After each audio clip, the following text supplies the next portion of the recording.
Executive Committee meeting to order and acknowledge that we meet on the traditional land of Treaty 6 territory and the Métis homeland, and acknowledge the diverse Indigenous peoples whose ancestors' footsteps have marked this territory for centuries, such as Cree, Dene, Saulteaux, Blackfoot, Negoreska, as well as Métis and Inuit, and now settlers from around the world. We will do a roll call of committee members. I am here, Councillor Paquette. Good afternoon. Councillor Cartmel. Good afternoon. Councillor Tang. Good afternoon. Councillor Principe. Hello. And we are also joined by Councillor Rutherford here in the chamber. And I will see if there are any other colleagues joining us online.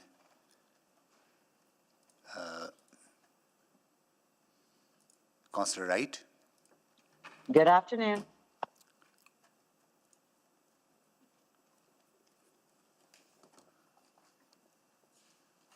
That is it for now. And the declaration of pecuniary and conflict of interest. Before we consider today's agenda, I will ask all members of council present if they have any pecuniary or conflicts of interest to declare regarding any of the items to be discussed. A pecuniary interest exists when an item could monetarily affect a member of council, their employer, or family member. A conflict of interest exists when an item could affect a private interest of a member of council, their employer, or family member. Do any members of council have any pecuniary or conflict of interest to declare?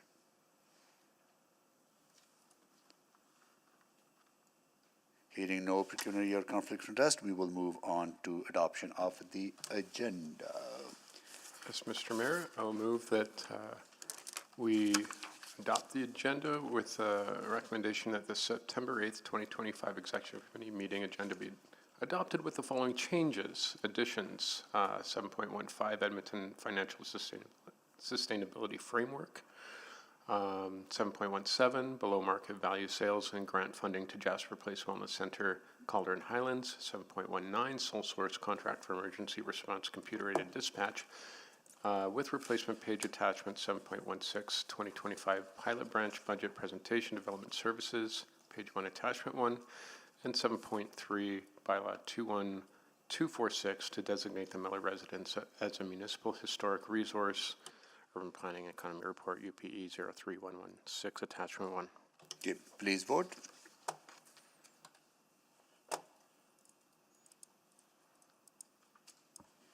We have all the votes. Display the votes, please. That is carried. Adoption. Approval of the minutes. Councillor Principe or Councillor Principe, you want to move that? Oh, yeah, I'll move approval of the minutes. Okay. Please, are any errors or omissions? Please, no, seeing none, please vote.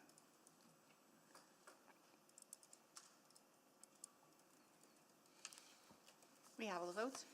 Display the votes, please.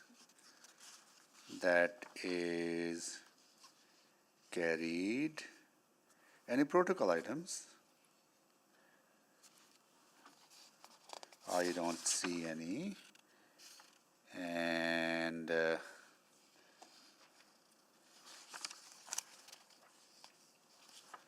selections. Select items for debate. I will select 7.17.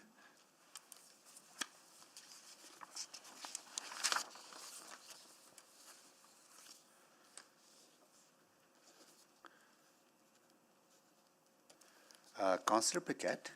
7.15, please. 7.15.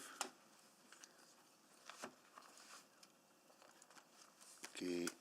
Councillor Tang. I'll do 716. That's all. 716. 2025 pilot branch. Okay. Yeah, and then 719. 719. Okay. Councillor Principe. Thank you, Mr. Mayor. I'll select item 7.20.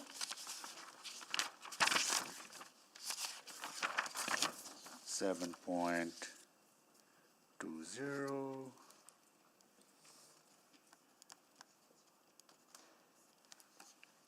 Okay.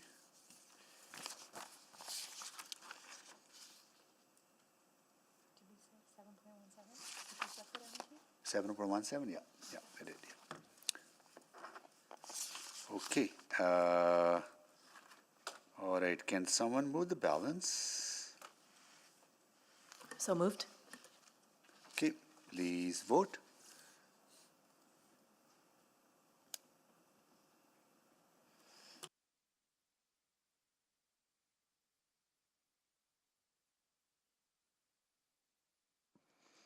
The vote is on its way. Just give us a moment.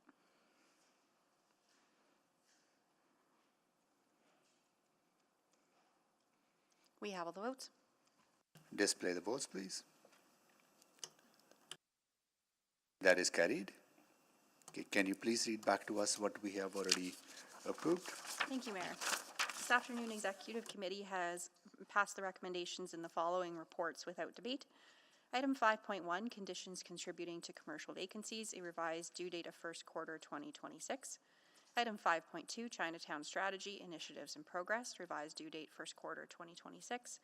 Item 5.3, Policy C216C, Storefront Improvement Program, Policy Updates, revised due date of first quarter 2026. Item 7.1, Business Improvement Area Policy C462B.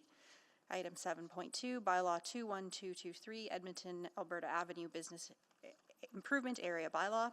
Item 7.3, Bylaw 21218, 124th Street and Area Business Improvement Area Bylaw. Item 7.4, Bylaw 21222, Edmonton Beverly Business Improvement Area Bylaw. Item 7.5, Bylaw 21224, Chinatown and Area Business Improvement Area Bylaw. Item 7.6, Bylaw 21216, Edmonton Downtown Business Improvement Area Bylaw. Item 7.7, Bylaw 21219, Edmonton Fort Road and Area Business Improvement Area Bylaw. Item 7.8, Bylaw 21228, French Quarter Business Improvement Area. Item 7.9, Bylaw 21217, Edmonton Kingsway Business Improvement Area Bylaw. Item 7.10, Bylaw 21227, North Edge Business Improvement Area Bylaw. Item 7.11, Bylaw 21225, Northwest Industrial Business Improvement Area Bylaw. Item 7.12, Bylaw 21220, Edmonton Old Strathcona Business Improvement Area Bylaw. Item 7.13, Bylaw 21226, Stony Plain Road and Area Business Improvement Area Bylaw. Item 7.4, Bylaw 21221, the Crossroads Business Improvement Area Bylaw. Item 7.18, Infill Infrastructure Fund EPCOR sole source agreements. Item 7.21, Bylaw 21170, to repeal Bylaw 20084, a bylaw to designate Hangar 11 as a municipal historic resource. Item 7.22, Bylaw 21243, to designate the Massey Ferguson Building as a municipal historic resource. Item 7.23, Bylaw 21246, to designate the Miller Residence as a municipal historic resource. Thank you so much. Okay. A request to speak. We have some requests to speak. Councillor Tang? Sure. I'll move that we hear from the following speakers in panels when appropriate. Item 717, below market value sales and grant funding to Jasper Place Wellness Center, Calder and Highlands. Anita Cooper in person, Brent Bain in person, John Burton, Jasper Place Wellness Center in person, Yvette Surin, remote, Miranda Vandemark, remote, Adam Elwey, Jasper Place Wellness Center, remote, Jeff Young in person, and Christine Prokop in person. Okay. Please vote.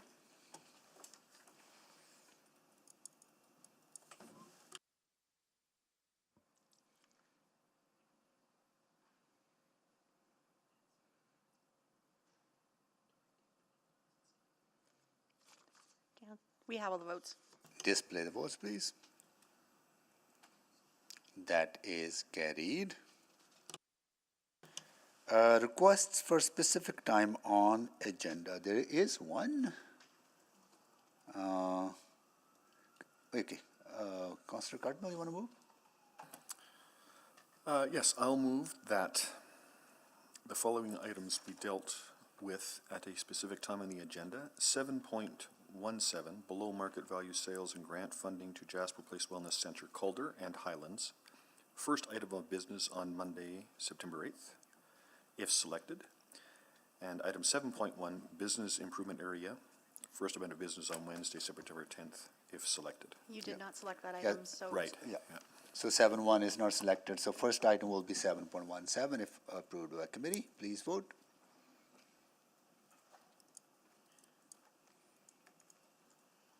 We have all the votes. Display the votes, please. That is carried.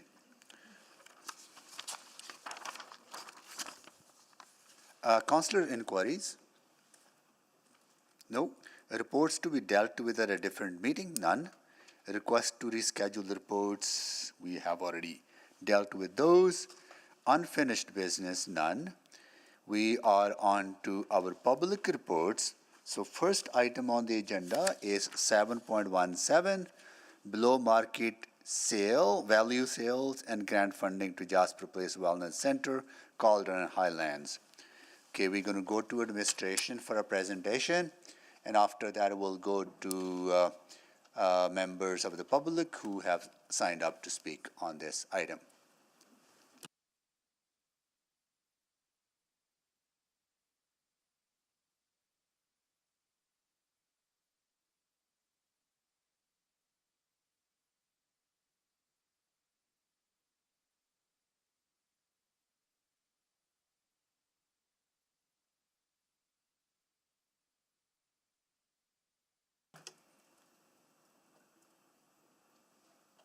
No, we'll call your names when you or some are part of delegation.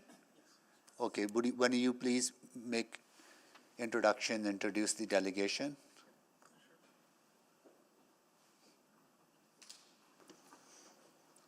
Hi there. Good afternoon, Mayor Sohi and members of Executive Committee. Unfortunately, I'm not Carolyn Bull.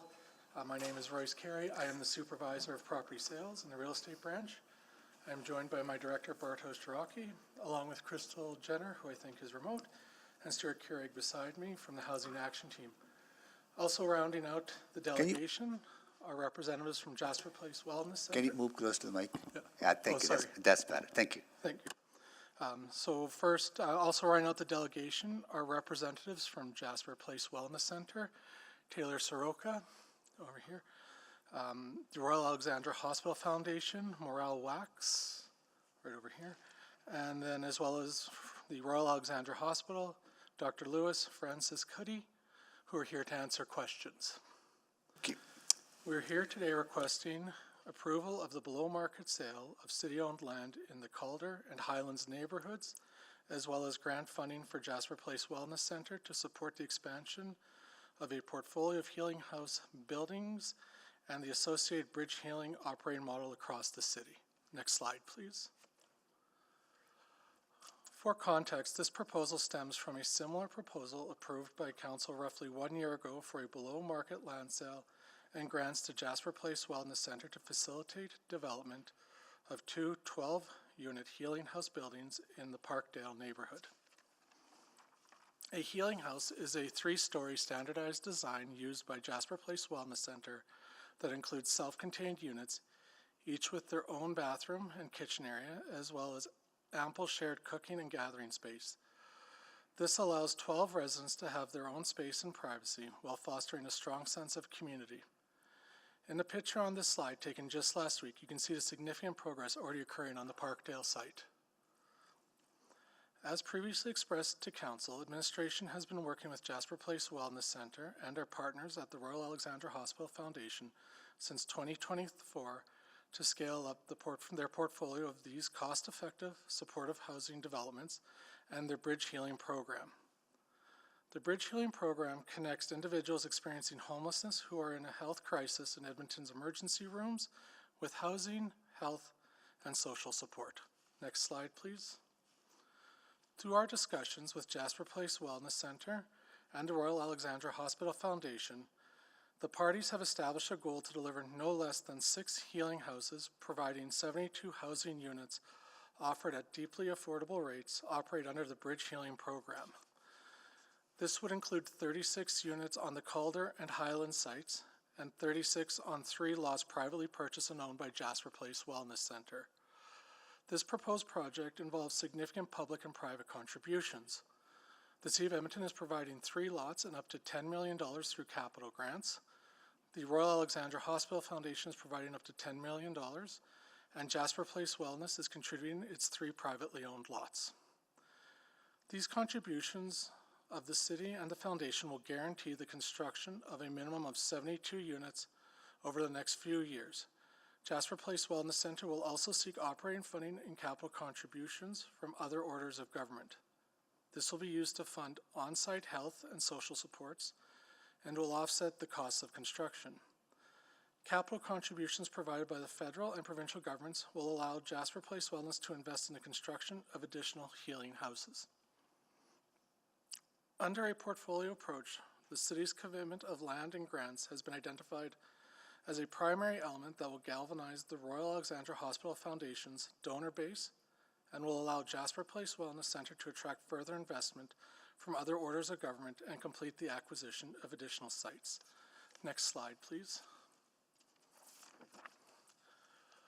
The 3 city-owned lots are located on 2 sites, 2 lots side by side in Calder and 1 in the Highlands. These sites were identified by administration from the city's land inventory in accordance with the city's land inventory management guidelines. These sites were deemed as suitable locations to accommodate the proposed buildings, and at the August 29, 2025 public hearing, Council approved the city-initiated rezonings from RS to RSM H12. During the rezoning discussion for the Highlands site, we heard from the community and members of council a desire to recognize the transit history of this site. As such, administration will include a historical recognition condition precedent as part of the sales agreement for the Highlands site. The Calder and Highlands parcels were not listed publicly for sale. However, due to the unique fund matching opportunity in this proposal, administration recommends proceeding with the direct sale of the 3 identified lots below market value and concurrently providing approval for capital grants through affordable housing agreements. I'll now hand it over to Stuart Keurig from our Housing Action Team. Next slide, please. Mike? Thank you. The Bridge Healing Model was designed by the Jasper Place Wellness Center in collaboration with emergency room physicians at the Royal Alexandra Hospital. The program responds to the immeasurable challenges posed by discharges into homelessness for patients and providers alike. Bridge Healing offers patients in health crisis more than a roof. It is an evidence-based off-ramp from the carousel of treatment and discharge that offers patients access to deeply affordable housing with wraparound supports for housing, health, and employment. During an individual's time within Bridge Healing, Jasper Place Wellness Center helps people stabilize. This includes stabilizing their physical and mental health and providing the stability necessary to get back on their feet, including finding permanent housing and even employment. The model is already showing success. Jasper Place Wellness Center runs 3 healing houses under this program. It reduces costly repeat emergency visits and improves health outcomes for people in need. As reported in the Bridge Healing 1-year evaluation report, accepted clients with a planned discharge to housing saw their average emergency department utilization decrease 76%, from nearly 6 visits prior to Bridge Healing to about 1.5 visits post-Bridge Healing. The Royal Alexandra Hospital Foundation and the Government of Alberta have been critical partners in driving this vision forward, connecting healthcare priorities with housing needs.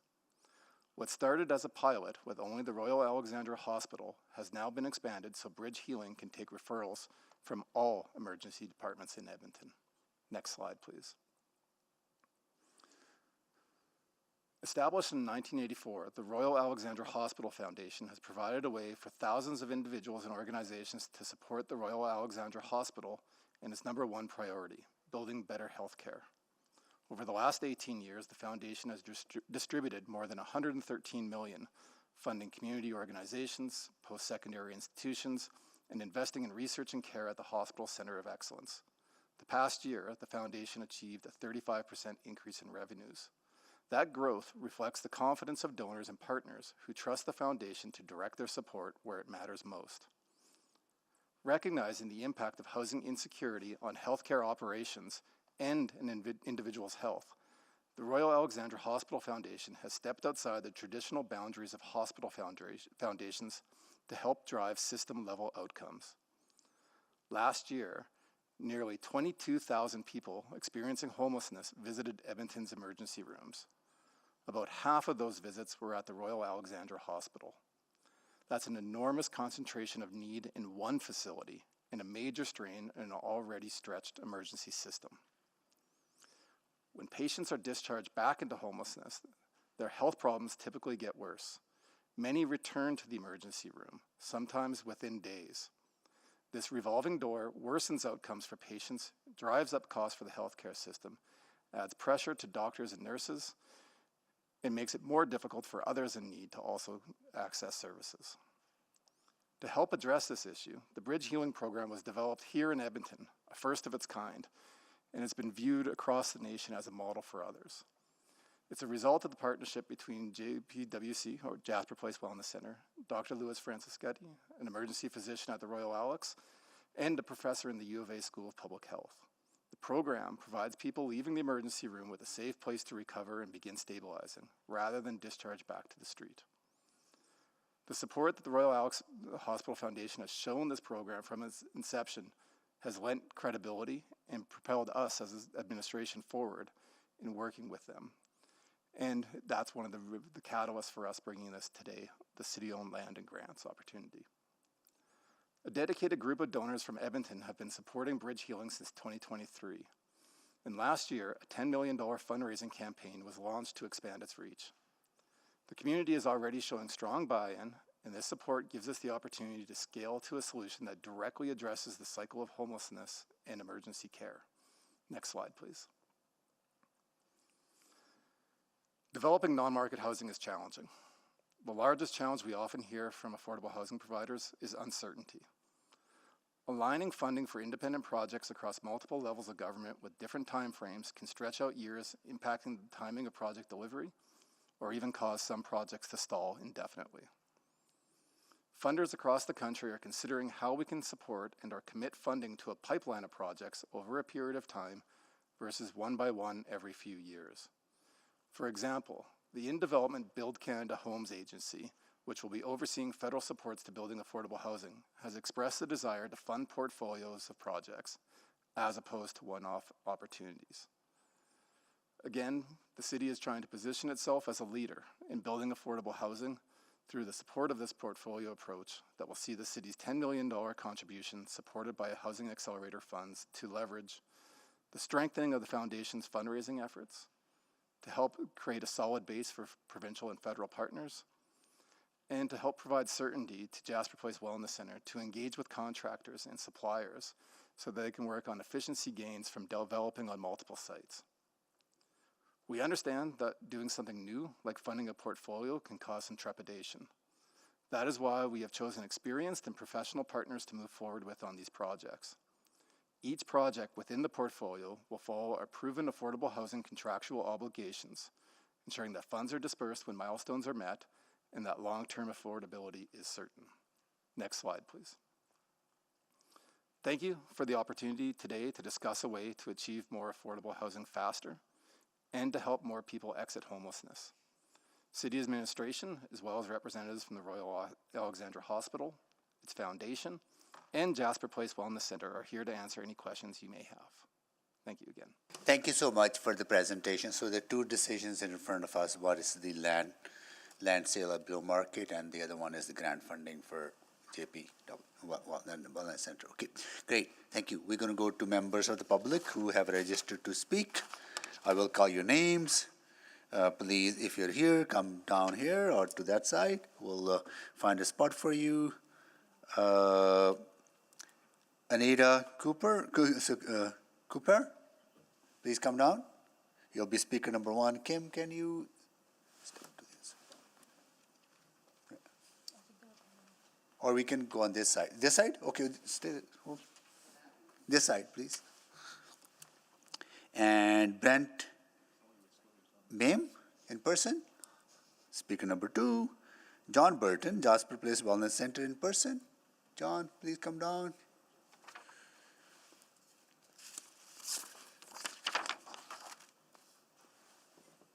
Yvette Curran, remote. Yvette Curran, joining remotely. No. Miranda Vandermark, remote. Yep, I'm here. Thank you. Adam Alwi, Jasper Place Wellness Center, remote. I'm here. Thank you. Jeff Young, in person. Please come down. Christine Prokop, in person. Please come down.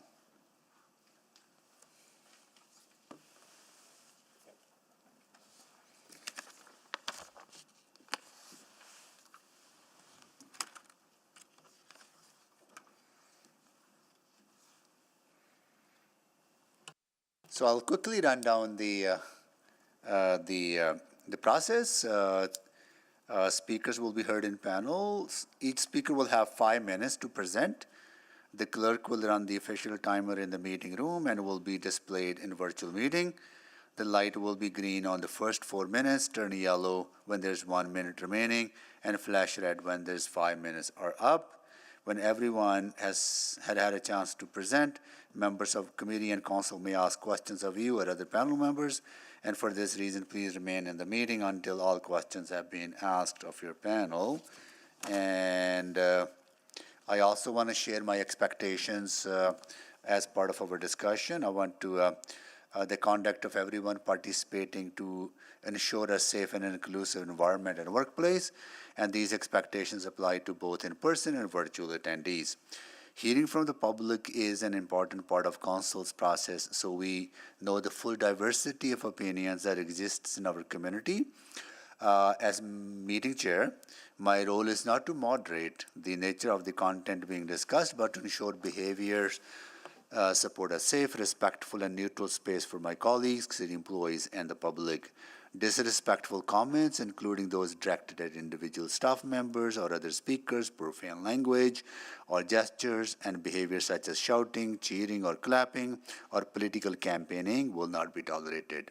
In addition, use of the raise hand feature, chat, emoticon response, and AI note-taking tools in the virtual meeting are not permitted. I will direct the clerk to have security remove anyone violating these expectations. I will not provide any additional warnings. Once removed, the person will not be permitted to rejoin the meeting. This meeting is being live streamed, and everyone is welcome to watch online. So with that, we will start with the speaker, Anita Cooper. Good afternoon, Mayor and Councillors. My name is Anita Cooper. I'm a longtime resident of Highlands. First and foremost, I want to thank Dr. Louie. Through an external contact who put me in touch with him last week, Dr. Louie is the only person who answered our call to find out exactly what was being proposed for our neighborhood and what his vision would be. He took the time out of his very busy schedule to not only spend time on the phone with me, but he actually came out and met with some of our neighbors yesterday to answer some more questions and to give us his vision. In the last few days, he has shown willingness to meet with us, to hear concerns, and to open the door to collaboration. That's, I believe, is what trust looks like. Thanks, Dr. Louie. But it also highlights how deeply our city admin and our councillors have failed us.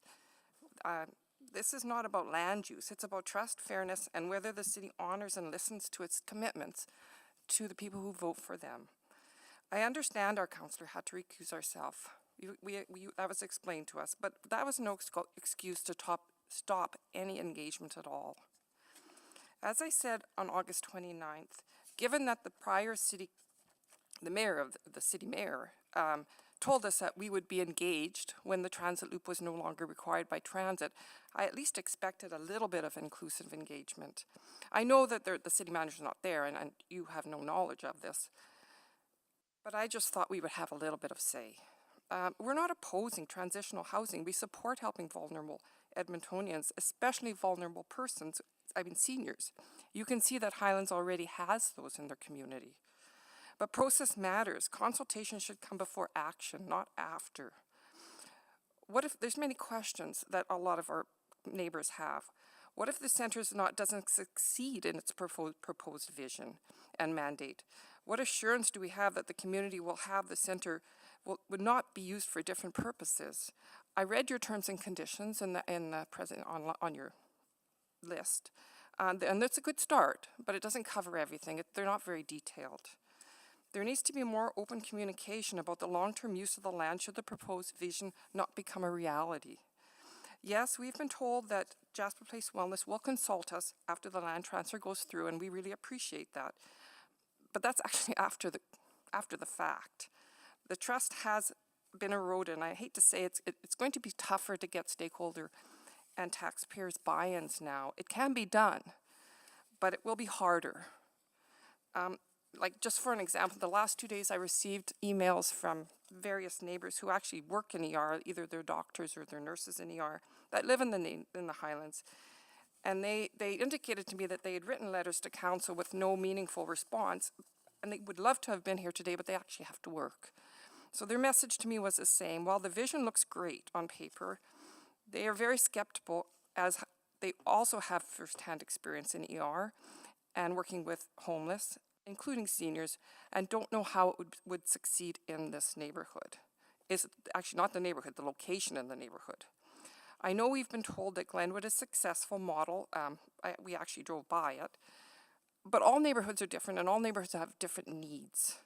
So I just want that to be taken into account when we design these facilities. One size doesn't always fit the same model. And we recognize that it's our duty to help the vulnerable. But to be a win-win, your whole community has to be engaged. You have to embrace that model. The community has to help these facilities. They have to help these people belong to your community. So taking some time now to engage the community before further actions is all we're asking, and that'll go a good long way to building back some of the trust that's been lost. And I want to make one other comment today on heritage. Heritage isn't one-dimensional. We all understand we're on treaty land, and we all respect that history. There is no question there. But heritage is larger than that. The heritage of Highlands also includes how Highlands was formed as a community and how it became part of Edmonton, because it was its own town, and how this particular site was part of that heritage, because that was the link. The City of Edmonton does recognize Highlands as a historical neighborhood, which makes it a great asset for Edmonton and for the people visiting Edmonton. I was just a little hurt on August 29th when we were told by one councillor that that heritage didn't matter. Wouldn't it be great if we could recognize all layers of heritage in the city, the whole community from top to bottom, and have that history stay alive in a community? That would make Edmonton great. And this is what I think the city would look like if we can keep that heritage alive. Thank you again for your time and your service today, and thank you again, Dr. Louis. Thank you so much for joining us. Next, we will go to Brent Beam. Good afternoon, Mayor and councillors. My name is Brent Bain. I live in Highlands, and I'm part of the Friends of Highlands Alliance, but today I'm speaking for myself. I'm here today not to oppose transitional housing. I'm here because the process has failed us. Highlands has been left without consultation, without transparency, and without representation. With Councillor Salvador recused due to a conflict of interest, our community has been left without a voice at this table. The city's own 2019 urban design analysis recognized that this former transit site holds historic significance.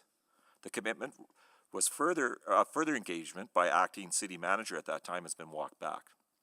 Instead now, the site is being earmarked for Jasper Place Wellness Centre without engagement, clarity, or answers for the most basic questions. Yes, we understand Councillor Salvador had to recuse herself, but no councillor sitting was able to step in and fill that void. There's acting people in business, there's acting people, acting city managers. Why can't we have an acting city councillor? So the FOIP has been filed to try and get answers. We want to understand, was this predetermined or was due process followed in this circumstance? We are so grateful to Dr. Louis Francis Goody, and his name doesn't roll off my tongue that well, so I'm going to call him Dr. Louis, but as one of the founders of the Bridge Healing Model, for stepping up at the 11th hour to meet with residents. In my limited dealing with him, I don't believe he sugarcoats his responses, has been transparent, empathetic, and truly wants a win-win solution. But let's be clear, he is not the proponent here. Jasper Place Wellness Center is. They are the applicant tied to this land transfer, and they must provide clear answers and binding commitments. The financial opportunity this transfer presents for the provider can blur the best intentions, and to many of us, it appears this model is being pushed in instead of fit in. As remarkable as Dr. Louis is, no single person can carry a project forever. Circumstances change. He could step off the curb tomorrow and be hit by a bus. That is why Council must ensure this project has assurances, so its visions and promises hold up even if he is no longer involved.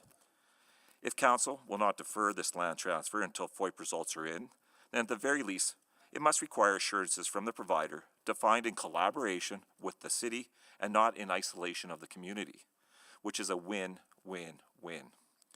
These are not obstacles, they are protections to ensure success for the vulnerable residents and for Highlands. So in my personal view, Council must ask, will meaningful, transparent consultation occur before design and operations are finalized? If the community and the provider agree on a model like the seniors-focused hybrid, which Dr. Louis indicated is the plan for this site, what guarantees ensure that any other agreed-upon use of this site is actually executed?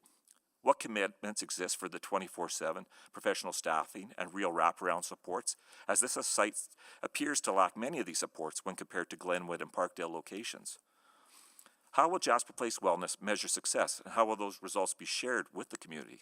What assurances prevent the facility from one day shifting to a more volatile population and seeing residents walk out the door into the community unstabilized? Is there a clear commitment to establish a community liaison with Jasper Place Wellness to maintain dialogue, address concerns quickly, and build trust? Are there assurances that any building design will represent Highlands' historic identity, blending in with the neighborhood character, not sticking out like the profit-driven multiplexes being dropped into our community? Will Jasper Place Wellness respect the site's historic significance as recognized by the city itself, ensuring heritage is meaningful, preserved, and not reduced to tokenism like a plaque? These are only some of the concerns I believe must be addressed before this land leaves public hands. Without them, you're setting up both Highlands and the very people this facility is meant to serve for failure.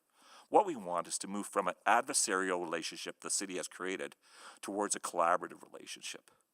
Highlands is not asking for the impossible. We are asking for fairness, transparency, and assurances. Council has the power to insist on them.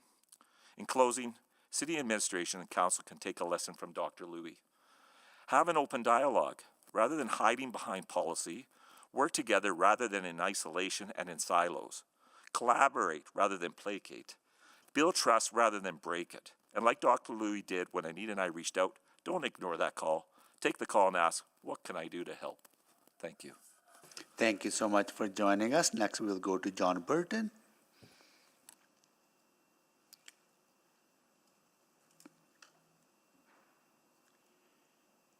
Thank you, Mr. Mayor and councilors. I just want to make a few words in support of the proposed land sale and grant. I'm a long-term city resident, an engineer. My day job is developing shopping centers. I volunteer, over the last few years, I've been volunteering with Jasper Place Wellness Center, and my role is to provide development experience and construction advice. My wife Eva, who's topside, and I also work with the Royal Alex Hospital Foundation, and we're working to raise $10 million to support bridge healing. I've seen the 3 current bridge healing buildings at Glenwood in action. I was here when they were being built, and since then, for the last 2 years, I've seen them in operation. They're delivering very good success with homeless people who have been at the city's emergency departments, primarily Royal Alex, and when they were treated by Dr. Louis and others, had no place to go. So, of course, what happens is they get discharged to the street and they're back in 2 days, 3 days, a week. Lots of times because they've got serious issues, health issues. Sometimes they just need a sandwich and a warm place to sleep. As Dr. Louis has already mentioned, the return rate, people who go to, clients who go to Bridge Healing, to a large extent, do not end up back at the emergency department. And that's what, of course, is creating the support from the Royal Alex Hospital. When clients get to Bridge Healing, what happens? Well, first of all, they've got an address. Then the workers there, social workers there, work to get them ID. They establish a bank account. Now, of course, they can get normal financial supports, such as AISH, and other supports that are available to people, but you just don't get them if you don't have an address, don't have ID, don't know how to navigate the system. They frequently get a driver's license, some get jobs, and some get housing. It's just remarkable. I've been working with the homeless for probably 10 years, and I have never been involved with a program that has this high a level of success. But city support is critical. On the Parkdale site, which is under construction right now, the city provided land and a $900,000 grant. That was a key element to attracting the federal government. We attracted $4 million in federal funds being processed through CMHC. And the Royal Alex, the total cost is about a little less than $7 million. Royal Alex is filling in with the remaining $2 million, pending monies coming from either private donors or possibly the province, who have been a little slow to sign on.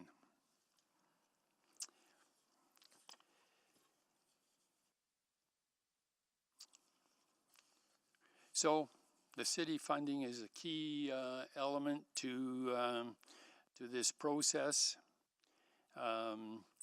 and I would very much appreciate support of council in moving this next phase of the project forward.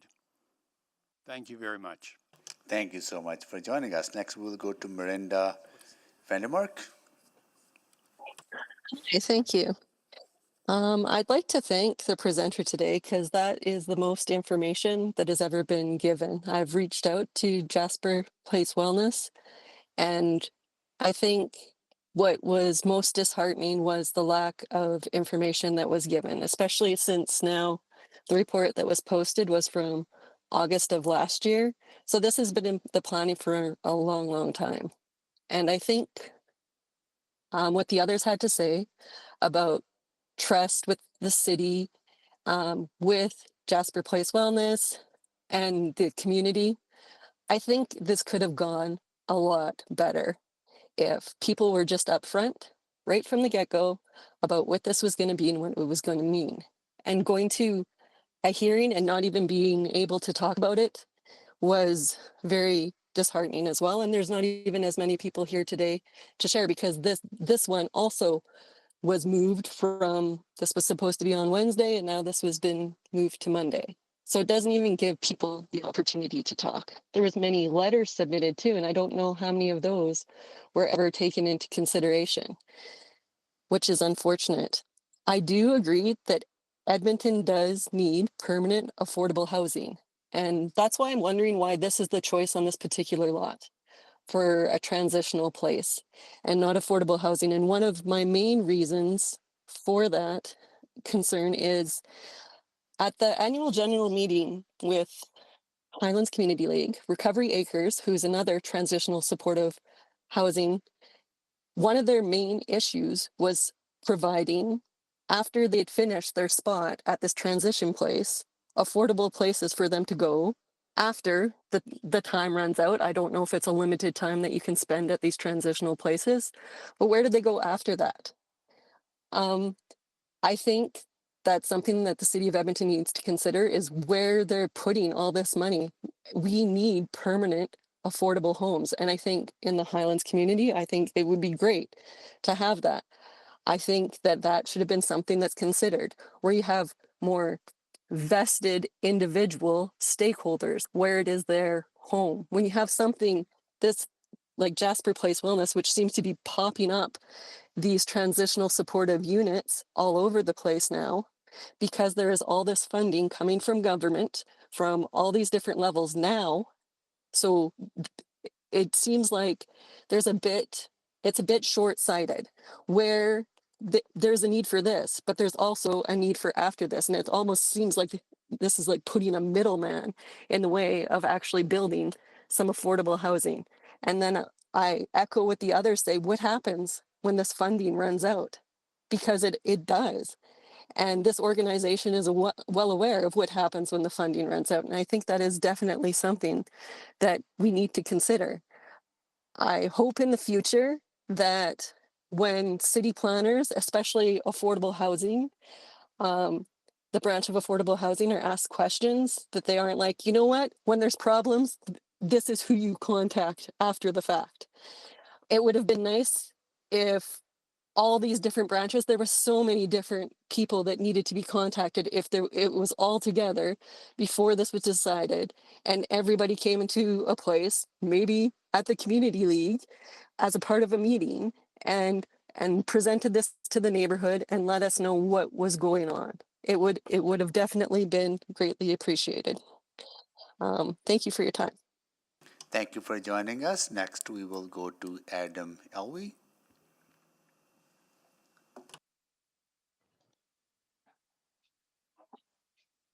Hi, can you hear me? Yes, we can, yeah. Okay. Good afternoon. My name is Adam Elwey. I'm speaking remotely today on behalf of the board of Jasper Place Wellness Center. I'm here to express board support for the city's recommendation to transfer the Calder and Highland lots to JPWC and for the proposed grant to expand healing houses in Edmonton. These motions represent an urgent opportunity to respond to homelessness in our city with a solution that's proven to work and improve outcomes for communities, for the city's footprints of services that are impacted by homelessness, and most importantly, for vulnerable homeless populations themselves. First, I'm just going to speak to the value of the healing houses and this particular healing house investment. Second, I'll acknowledge and address some concerns that you may hear today, and then I'll wrap up with a few closing remarks from the board's perspective. You've already heard that healing houses are small home-like residences with 12 units each. From the perspective of the board of JPWC, they provide stability, dignity, and wraparound supports for people at the highest risk of homelessness. The healing house model is already working. JPWC currently operates 4 healing houses successfully, with 2 more under construction. They've proven execution. They're not starting from scratch. They're already building and opening new healing houses and expanding health partnerships to meet really complex needs for this population and address what really is an intractable problem for the city. The Calder and Highland sites and the grant support would allow JPWC to accelerate that proven momentum. Importantly, this is not just supportive housing. Healing houses, from the board's perspective, are a health and safety investment for communities. Through the partnership with the Royal Alexandra Hospital Foundation, people with leaving emergency rooms are connected directly into stable housing. This reduces repeat ER visits, lowers strain on emergency services, and helps neighborhoods by addressing visible homelessnesses. This decision does not stand alone. It leverages significant outside investment. The Royal Alexandra Hospital Foundation has committed 10 million in philanthropic funding. That means every city dollar from existing affordable housing funds is multiplied by hospital foundation dollars, provincial programs, and federal housing accelerator fund resources. JPWC's model is adaptable across diverse housing and health needs for vulnerable populations.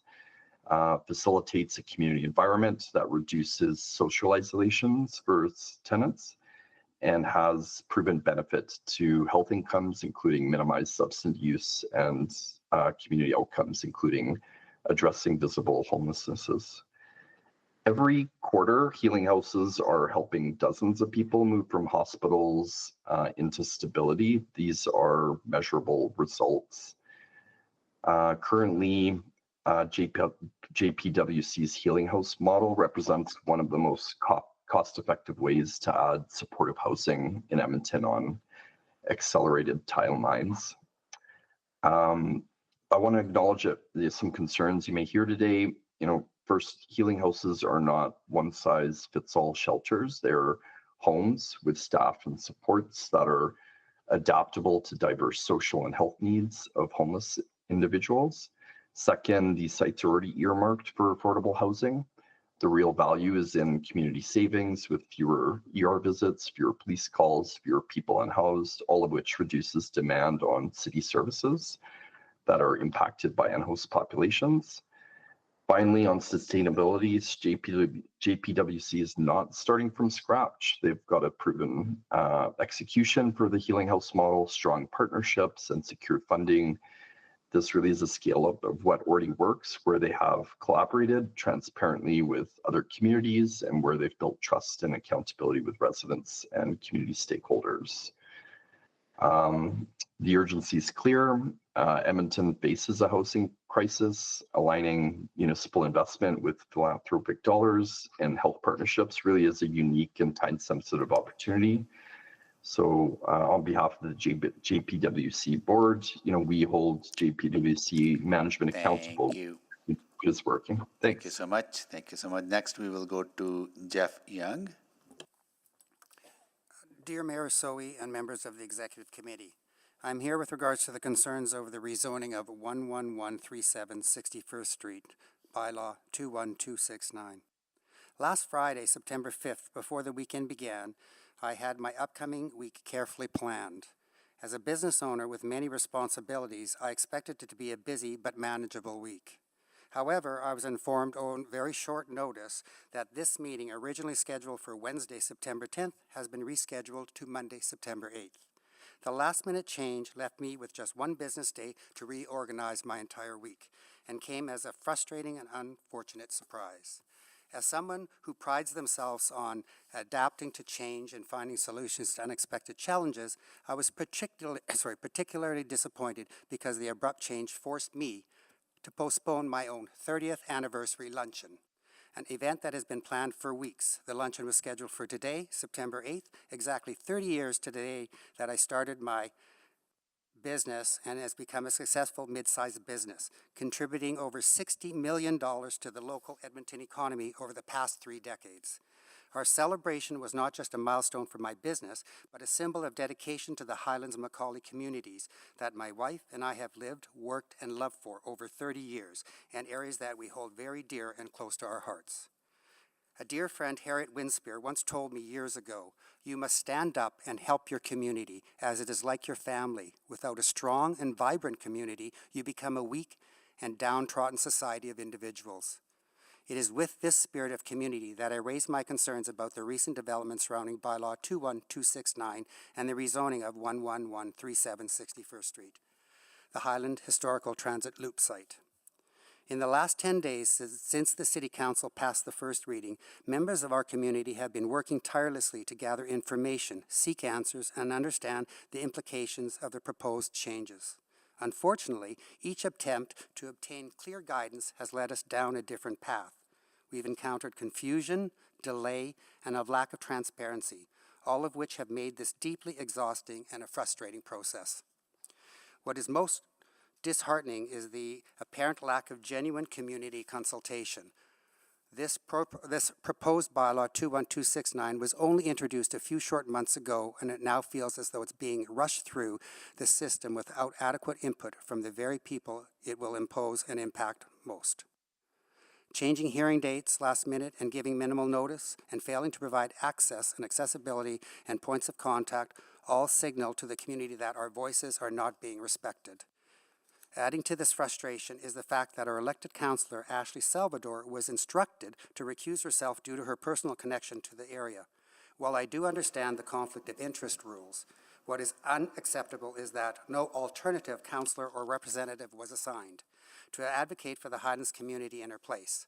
This left us citizens, taxpayers, and longtime community members without a seat at the table on a matter that directly affects us. It is unfair and unjust process, and I must ask, Mayor Soe, can you confirm how long Councillor Salvador's recusal will last? If the land is being sold today to Jasper Place Wellness Centers for the token sum of $1, as many believe has already been promised, will her recusal be ending today? Where will we be? We were left without any representation throughout this process. Despite the exhausting frustration and heartbreak, I still believe that something good can come from this if you start listening to the community.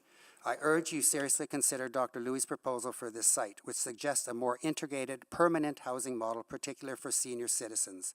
His vision speaks to create lasting community ties rather than temporary solutions. He sees the Highlands as an opportunity, as a possible pilot project to do things better, to involve the community in deeper and more meaningful ways, and to create a model for future city developments.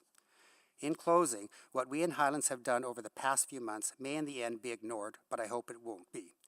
We're not just NIMBYs or obstacles to progress. We are citizens who care deeply about our neighborhood, who believe in fair process, and who want to see thoughtful and inclusive planning from our elected officials. As we approach another election cycle, I remind you that the public trust is not a given, it is earned. When residents left without representation, where decisions are rushed, and when consultation is reduced in a box-checked exercise, the trust erodes. We are ready to work with you, not against you, if you simply allow us to really have a seat at the table. P.S. I do have to say I truly was not impressed with what I heard Councillor Paquette said on August 29th with respect to the historical comments in his lecture that followed. I will remind again that council members are required to recuse themselves from council discussions when there is a pecuniary interest as described, as required by Municipal Government Act. So please be mindful of that. Next, we will go to Christine Prokop. There's a presentation. Thank you. If you can put it. Thank you. Okay, so page 2, please. Today, City Council is making a decision to put transitional building into the Highlands neighborhood. This was done without any consultation with the residents of Highlands, as you have heard and the number of people that have just spoken. And also because of the councillor that could not help them, there was no voice at the table for the Highlands community. Therefore, they had to go out themselves to find Dr. Louis. They had to do it themselves. There's really a flaw in the program if one can say, I have a conflict, and then nobody else is put in place. So I really think and hope that that can be fixed. City Council, does the voice of Edmontonians really count, or do you just let us blabber on and then have your decision otherwise? Page 3, please. How can we have a win-win situation out of this? Edmonton has 4 tracts of inner city land that desperately needs to be developed. I drive past these every single day. The one that really stands out the most, that is well developed, is Blanchford Fields, that has 503 acres of land ready to be developed. Honestly, talking to family, friends, anybody, we wonder why it is sitting there and only has 300 homes on it. And this has been going on for 10 years. Blatchford, it has 2 LRT stations, and which go to, and it advertises, 2 hospitals and 3 secondary universities. It has a superstore for reasonable food. It has Kingsway Garden Mall. It has Royal Alexandra Hospital, and this would be a direct connection. So if these people come straight out of the hospital and straight here into a beautiful building, or 2 or 3 on Blatchford, then that's really good accessibility with the LRT there. And they also have these 300 very high-priced homes already existing, so it could use some diversification in other levels of homes. The Quarters has 106 acres of land that needs to be developed, and well as Rexall Place that has 200 acres. Last slide, please. In closing, let's defer this decision so City Council can assign a city councillor to sit down and work with the Highlands to make the best decision. Let's open the communication for full transparency. Let's fill Blatchford Field with the much-needed housing of lower income, newcomers, transitional, and post-secondary students. Let's develop Blatchford Field into a beautiful neighborhood and not just a far-off dream forever. Let's stop cramming buildings like your multiplexes and transitional and all these into mature neighborhoods. And let's plan thoughtfully, like we thoughtfully planned the neighborhoods. Let's plan thoughtfully about this and put them into these new neighborhoods. We desperately need to fill these areas, and this can be done there. I feel like we just jam everything into to old neighborhoods and ruin what we already have that's already good, and keep these vast open land and doing nothing with it. I just want to put another analogy. City Council, if somebody, your neighbor, comes to you and says, I'm going to open up a business tomorrow, and doesn't tell you what they're opening, wouldn't you be curious? Wouldn't you want to know what? How long it's going to be open? Are they going to do a building? What's it going to be like? Is it going to be 24 minutes? This is what predicament that the Highlands was put in. Told that they were going to have a building in, and they don't know anything about it. They don't know how it runs, they don't know how it operates, and how it's going to affect them and their families. So I hope that that analogy can help you realize these are good, decent people, and they just want to know, and we all want to know.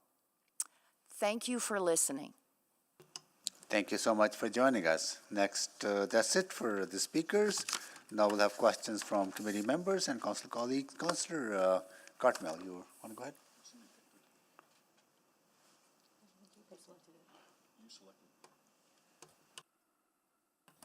Okay, thank you.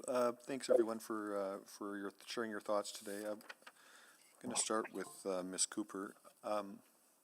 May have to lean into the mic just as I ask you a few questions. I just want to. I've got a couple of themes. The first is, it's my understanding that the conversation around this turnaround loop came up a few years ago when it was still in service as a transit stop. Is that fair? I just want to kind of get the chronology. Yeah. And there was conversations, I think, during the neighborhood renewal conversation about that turnaround, that ultimately transit may not have a use for it, and that someone would return to the community and talk about next steps or, what might happen on that site. Is that correct? That's correct.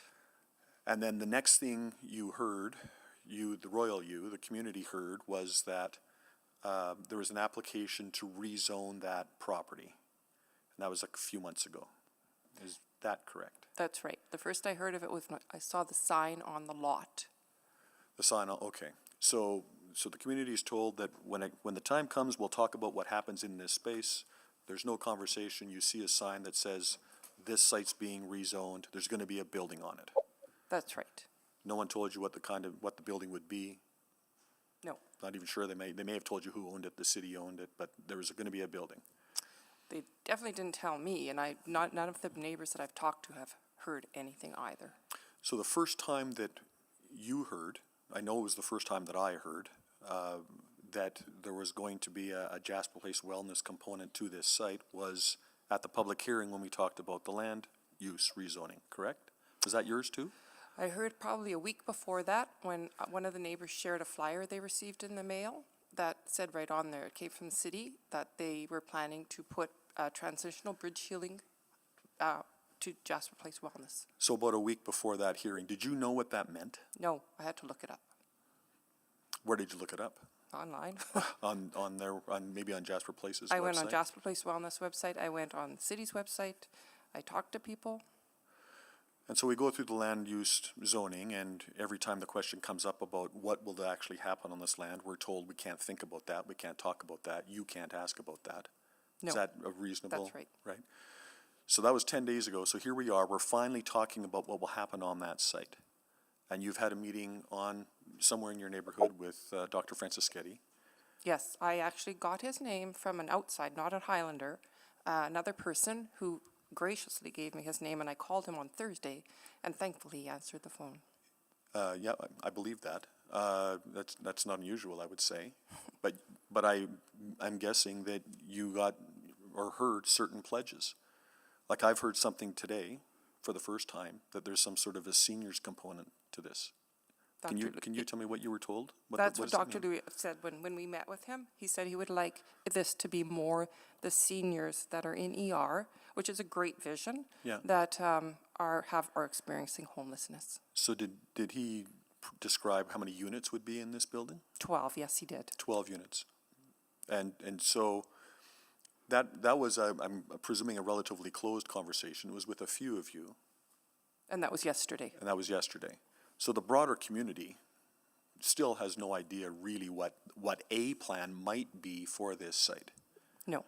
And we're not sure that Dr. Francischetti actually speaks for Jasper Place Wellness and what they think might happen to this site. I can't answer that. I'm assuming so. Yeah, we'll ask that here in a moment. So I'm going to ask you an open-ended question. I'm not sure that you'll be able to answer it, but if this was sent back in some way or fashion for the proponents to go and have a community conversation and present their plan to the community, do you think that plan would be well received? It would definitely be discussed. I mean, it wouldn't. Right now, there was no plan. So had a plan been brought forward, we would have had to understand why, like what was going to go there, why it's a fit for that location. There are a lot of questions we would have to ask and be answered. And is it fair to say that the community has got a heightened sense of what's going to happen here because there has been a considerable number of developments that have come up out of nowhere that are provocative? Absolutely. And so there's a real question in this community about what's coming next. Is that fair? I would say that's fair, yes. So some reassurance might be of value here. I believe so, yes. Okay, thank you. Thank you, Councillor Paquette. Oh, thank you, Mr. Mayor. To Speaker Jeff Young, happy anniversary. I'm sorry that it's coming at this type of situation for you today. We'll try to get you out of here so you have a better evening. Thank you.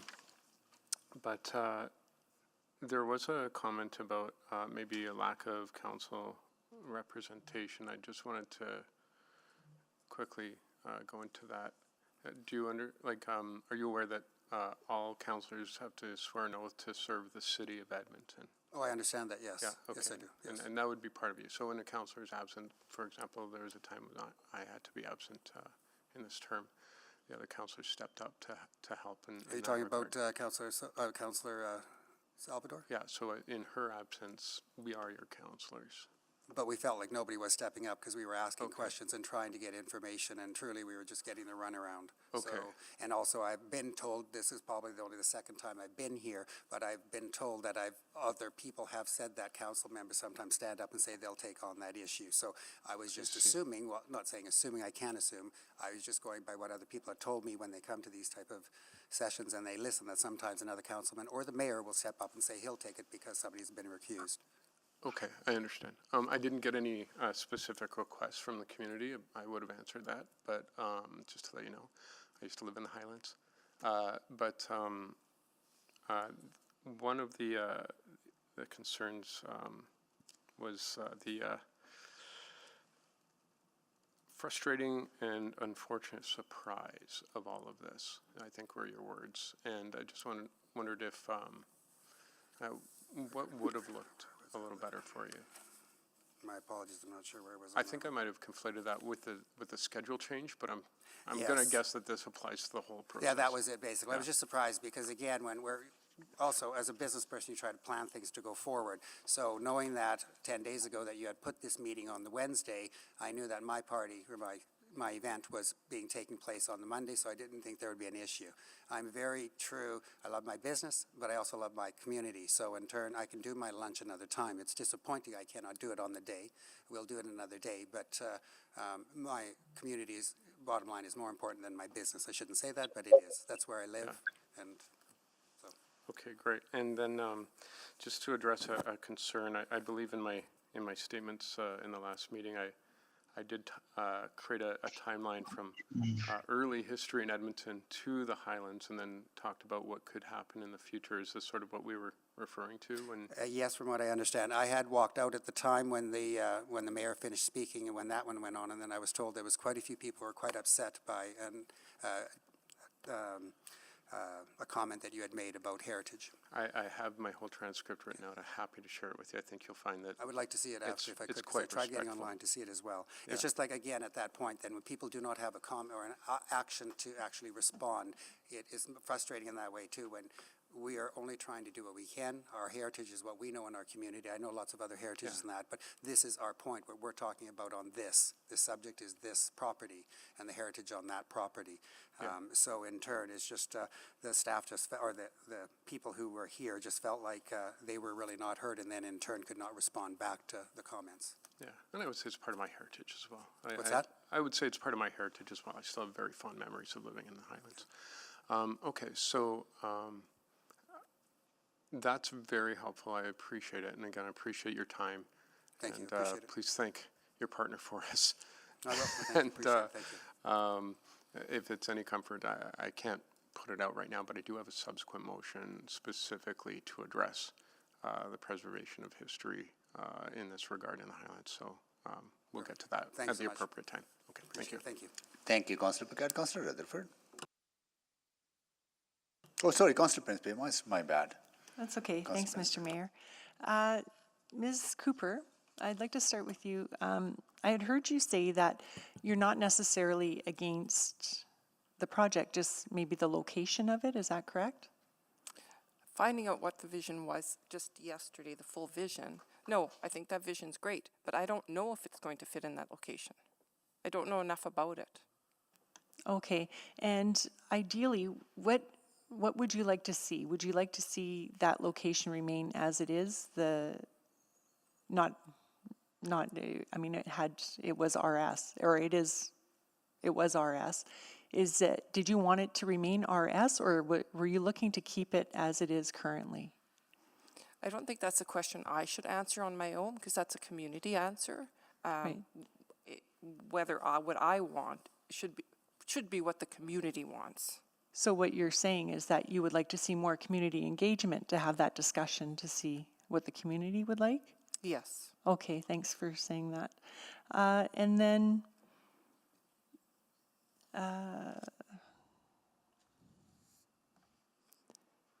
I do have a question as well. Mr. Young? Yes, happy business anniversary. Oh, thank you.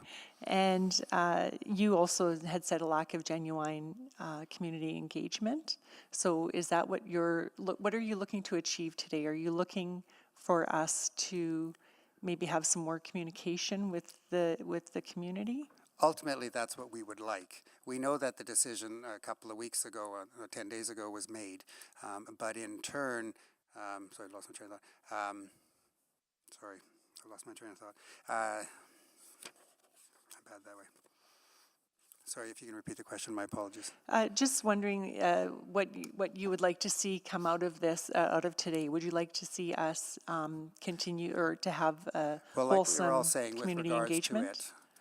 to it, we'd like to, more engagement is what we would like with regards to the city council and possibly Jasper Wellness Center, now that we know that they'll possibly be getting it. We just, again, we're not against a lot of things in the community. We just want to know what's going into the community. We want to be part of that as well, to knowing that we're helping out to make life easier for people. So in turn, I just want to have, we'd like to have a little more communication on knowing what's going in there. Because again, we were lucky to meet Dr. Louis yesterday, only yesterday, for 2 hours to find out that little information. Then we can go with a little more to know what we can do. It is just a small committee that we all try to get together and pass on information to our community. And they're all waiting, because there's 200-300 people that are waiting for this type of information. So when we first had the hearing 10 days ago, there's a major disappointment in the community. We just felt we were unheard. And that's really what we're all saying here. We are unheard, and it needs to stop. Like, we're just not one community. It's so many communities that are feeling they're unheard, and this is only going to be a bigger issue going forward. And we're not against housing. We're against transitional housing there, but senior housing and all that, by all means. We have so many seniors, nothing in our neighborhood for anybody. Okay, so you're okay to see development in that spot? So. If it needed to be, yes. Of course, we want it to be historical. We know that that is now gone. It's already been passed. So what can we work with the community to find something that works with our community and with the city? That I'm willing to work with definitely on, yes. Okay, thanks for sharing that. Thank you. Then I'll just ask the other two speakers sitting here today, Ms. Prokop, you agree you would like to see more community engagement? Most definitely. Yeah. We just feel like the decisions are made before you've even come here. And then it was kind of disheartening at the last meeting where you guys were already talking to the developers. It hadn't been said that it's agreed to, and you're all talking to the developers saying, can you do this? And I'm thinking, these people don't even know what we're getting. Right, I see.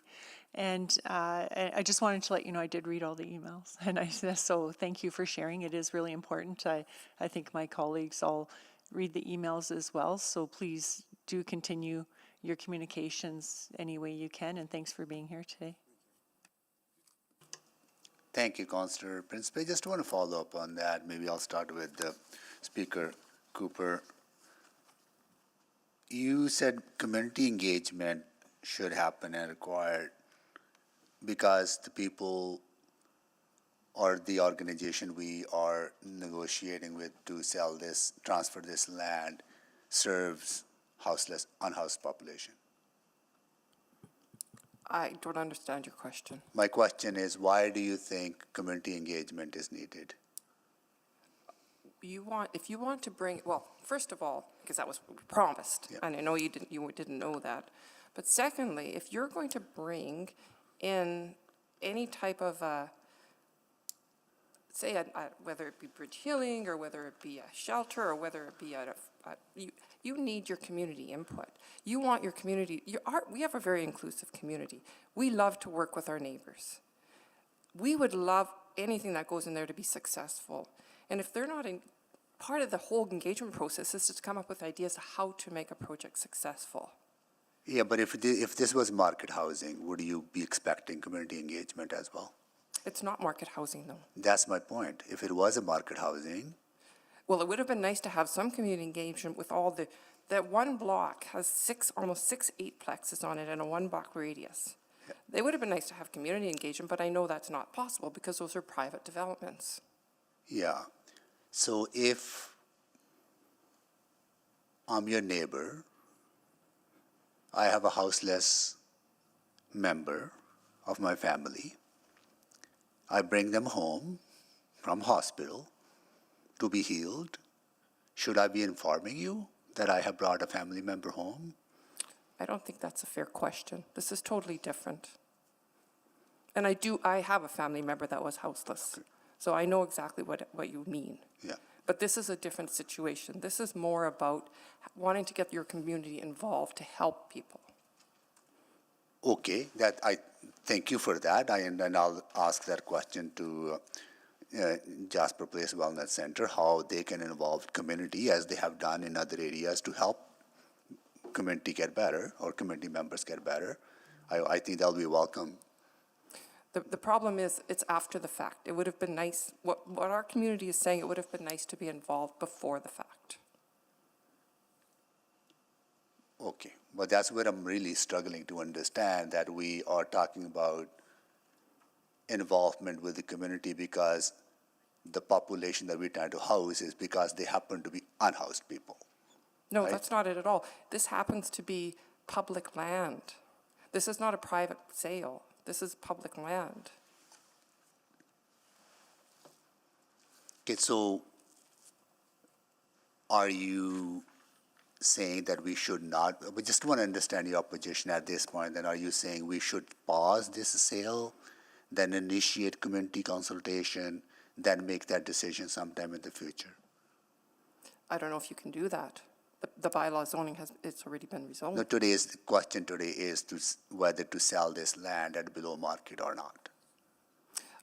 I would say that's a good I would be a good judgment call, yes. Not a judgment call, but I think the community would be very receptive to that. Okay, if that happens, the conversation is about the same thing that is being proposed, building the same type of building, housing the people that they want to house. You want change in the use of that space, or you just want to have involvement to ensure that it is done in the right way to achieve the vision that Jasper Place Wellness Center has? I thought it was clear, but I think the most important thing is to stop the decision now and to engage with the community. But to engage with the community to realize the vision of JP Wellness Center, or to have something different done on the site? We don't know that. We haven't been engaged. I can't speak for the community, Mayor, so I'm sorry. Okay, that's fine. I just want to understand if we were to make that decision, whether we making that decision or a different type of decision, or just to get the community involved in making sure that Jasper Place Wellness Center is delivering on the vision as they have done in other communities. So no, I'll stop here, or maybe I'll go to Councillor Rutherford. Go ahead, please. Yeah, I really appreciate this conversation today, and I'm excited to have this conversation at committee because as somebody that has a master's in community development, I've often said that public hearings are where community goes to die. I hate them so much in terms of the process from that perspective. So I'm glad we're here and we can have this conversation, because I do think that what I'm hearing in the concerns from some of the speakers, and I want to ask some questions, is around sequencing. But I also want to let you know kind of like what the problem is on our sequencing side too. So for example, when a public hearing date is set, it's a quasi-judicial, are you aware that it's a quasi-judicial process in which we can't show any perceived bias? So whether Councillor Salvador had recused herself or not, or whether one of us had wanted to talk to you, we actually couldn't once the date was set. Were you aware of that? I was informed of that, yes, after the fact. Yeah, I know. I've had the same problem with the Hope Mission that went up in the ward that I represented. Caused a lot of the same kind of consternation, right? So it's the public hearing legislation is set by the province. So we have no autonomy or authority to change that process. Were you aware of that? No. Yeah, so this is where we get into, often what happens is we are held for what is, and this legislation has been around since municipalities were established. And so, like many things with municipalities, we're using operating systems that don't work for a modern municipality like we're experiencing today. So we feel that tension on this side just as much as the tensions you're shoring up on that side. The other thing with public hearing that I think is I'm glad we're able to talk about it today, is that there are certain things that we're legally not allowed to consider. And it's actually interesting because we've had housing projects come forward to public hearing where they didn't mention what that it was going to be for affordable housing, because we're not supposed to regulate the user. So whether they're a renter, whether they're an owner, whether they're a service, like for a service provision, it's whatever's in the complementariness of the zone, will that be allowed in that space? So it's very limited, but the historical component absolutely was important there. And I think you remember me asking some questions about the historical component, because I did really hear that loud and clear, and I do see the importance. Then the other sequencing problem is this too, is for Jasper Place Wellness, because it does say in their agreement, terms of agreement, that they have to do a comprehensive communication plan and with the community as part of the agreement. Did you see that in there? In the sales agreement for the Highlands, the sales agreement, it says the sale agreement is conditional on the following: community communications plan, soil condition, historic recognition condition, affordable housing agreement condition, all of these different conditions. So the very first one is a community communication plan. It wasn't very well defined, though. No, it hasn't been done yet. So this is where I'm talking about the sequencing problem. Because Jasper Place Wellness or administration cannot go out and say, this is what this is going to become, because council hasn't made a decision. So this is where it gets a little bit dicey. And I love this format to have this conversation of this tension, because I used to be on the administration side and now I'm here. So they cannot go out and say, yeah, this is what we're intending to do, this is what we're gonna do on this site, because we have not said that we're gonna give this to Jasper Place Wellness. We haven't made that decision as a council, nor have we approved the grant agreement or anything else. So it's very hard for administration or the proponent to do that in advance of the land sale. And I'm not saying that the sequencing is right. I'm just telling you that what is some of the challenges we're up. And I'm asking you this, and I'm talking about this with you, to see what we can do better with the knowledge of sort of what we experience on this side and what administration experiences. Because I think there's a sense that there is like nefariousness to this, and I don't know if that I think there was structures in place, and there's sort of this weird sequencing. So I guess just what are your thoughts on what I've been kind of sharing with you now, and where we can go, what we could improve, especially on this last back end part, because as I mentioned, the public hearing can't really be improved without change legislatively. Well, it was my understanding that the city administration already knew it was going to be given to Jasper Place Wellness, because the letter was sent. I didn't receive it. It was posted by some neighbors. This was gifts. It doesn't have a date on it, but it was well before August 18th. That said that if the rezoning is approved, a proposal to sell the land and apply the capital grant to Jasper Place Wellness for transitional bridge healing. Yeah, I'll come back. I have another. Thank you. I want to continue this conversation. Councillor Knack? Thanks, Mayor Sohi. Sorry, I don't have my list of the speaker from Jasper Place Wellness Center with us. Who's here with us from JP? I know they're also part of the delegation, so you can ask them that at that time too. But the Adam Elwee is here, but I think if they're going to join as part of, sorry, I joined late, so if they're going to be part of the delegation, I can wait to ask. No, you can ask questions to the chair of Jasper Place Wellness Center, Adam Elwee. Sure. Thanks to guest Elwee. Thanks for being here. I wanted to just ask, because I think what I'm sort of hearing, and probably the one main difference between what we've got before us for both Highlands and Calder versus Glenwood. When Glenwood was done, that wasn't a sale of city land, I don't believe, to JP Wellness Center. That was a market purchase of land. And is that right? Does that sound? I'm trying to rewind back a couple of years to go through that process. Yep, correct. Okay. So, because I think what I recall, and again, you can correct me if I'm wrong, is that Jasper Place Wellness started engagement with the Glenwood Community League and the broader Glenwood community upon acquisition and essentially the completion of the purchase of the site. And then they spent, I thought, many months, if not a full year, I think, working with the community before they sort of advanced everything. Is that right? Yeah, that's correct. Yeah, they're with that specific example, yeah, they, their model is a record, I think, a record of respectful community engagement that builds trust and helps move projects forward successfully.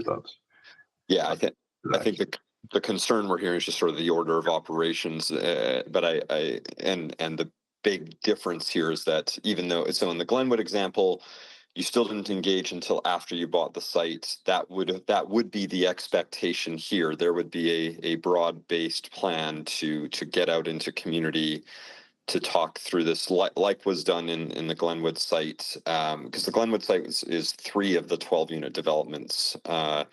But regardless of whether we're talking about a single 12 unit or 3, engagement is part of what you would do. But the plan was only upon knowing you actually have the site, you would engage, because otherwise you could be creating false hope, which is, I think, why they did that in that order in Glenwood. Yeah, that's correct. Okay. Appreciate, though, that because we're in a unique situation where this is city-owned site, and so this generates a conversation in a different order. The Glenwood site was different in that you came into sort of a community that hadn't started the process yet, and there hadn't been I think this uncertainty that already exists. So we're entering a situation where there's already uncertainty, which wasn't the case in the reverse. What is that? How do you approach that then, noting that I hear a lot more tension right now because there's just folks that feel like they're not being heard, that they haven't been part of this process, and what is that going to look like? Like in terms of their community engagement process? Yeah, I guess I'm trying to get a sense of the Glenwood example was different because there wasn't the unknown. In here, we have a lot of unknown and community residents who are feeling very worried about what this all means for them. And so they're starting from a place of I think, greater concern. Whereas Glenwood, there wasn't anything to start touching on until Jasper Place initiated the conversation. So I just want to get a sense of how do you approach that kind of dialogue when you've got a community that is really concerned right now? Yeah, I mean, so I guess I'll start by saying, like any land developer, they're committed to meeting, the same legal standards that any developer has to meet and share appropriate and accurate information within that framework. Beyond that, I think their process for community engagement has been on a principle of transparency. And they do that respectively through, various mechanisms that JPWC can go into in more detail. Okay. But from a board perspective, they're for fiduciary oversight, they're meeting all legal standards, and beyond that, they're adhering to strong principle of transparency and strong community engagement. I'm out of time. Thank you. Thank Councillor Rutherford. Yeah. Sorry, Councillor Tang. Sorry, is it okay? Sorry, thank you. I just want to pick up on the great conversation. So I never really got time to get the answer. So kind of hearing what you're hearing, even from others, I guess what is your ideal situation for what this would look like? Understanding some of the limitations that we have, right? So I think not necessarily, let's not focus on the public hearing because we can all agree that it's a terrible process, right? I think that we can all agree on that in this room. And I can say that because I'm not in a public hearing, so I'm not as legally bound. But from the city, the public land, the all of those pieces, what you're hearing from me, what would have been better? What can we learn from this as we go forward?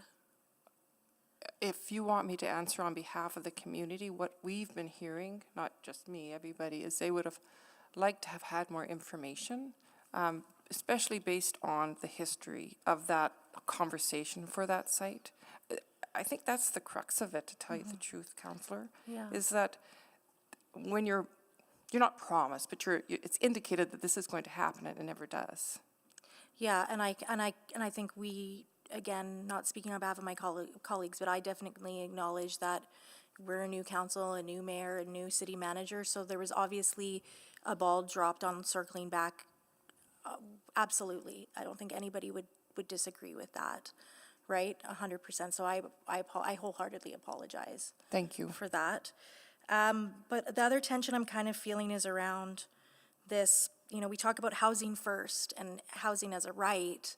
And so one of the reasons that we talk about housing as a right is because, we've actually moved away from stuff like the good neighbor plans. So even that it doesn't create barriers to us building the much needed housing throughout Edmonton that we need. And what I'm hearing from community is a desire to want something like a good neighbor plan. So I guess just when we want to build housing, whether it's permanent supportive, whether it's transitional, whether it's 80% below market, whatever the housing is that we want to build, what level of engagement should we do where it doesn't actually stall out and we don't build houses for the people that need them? What are your thoughts on that?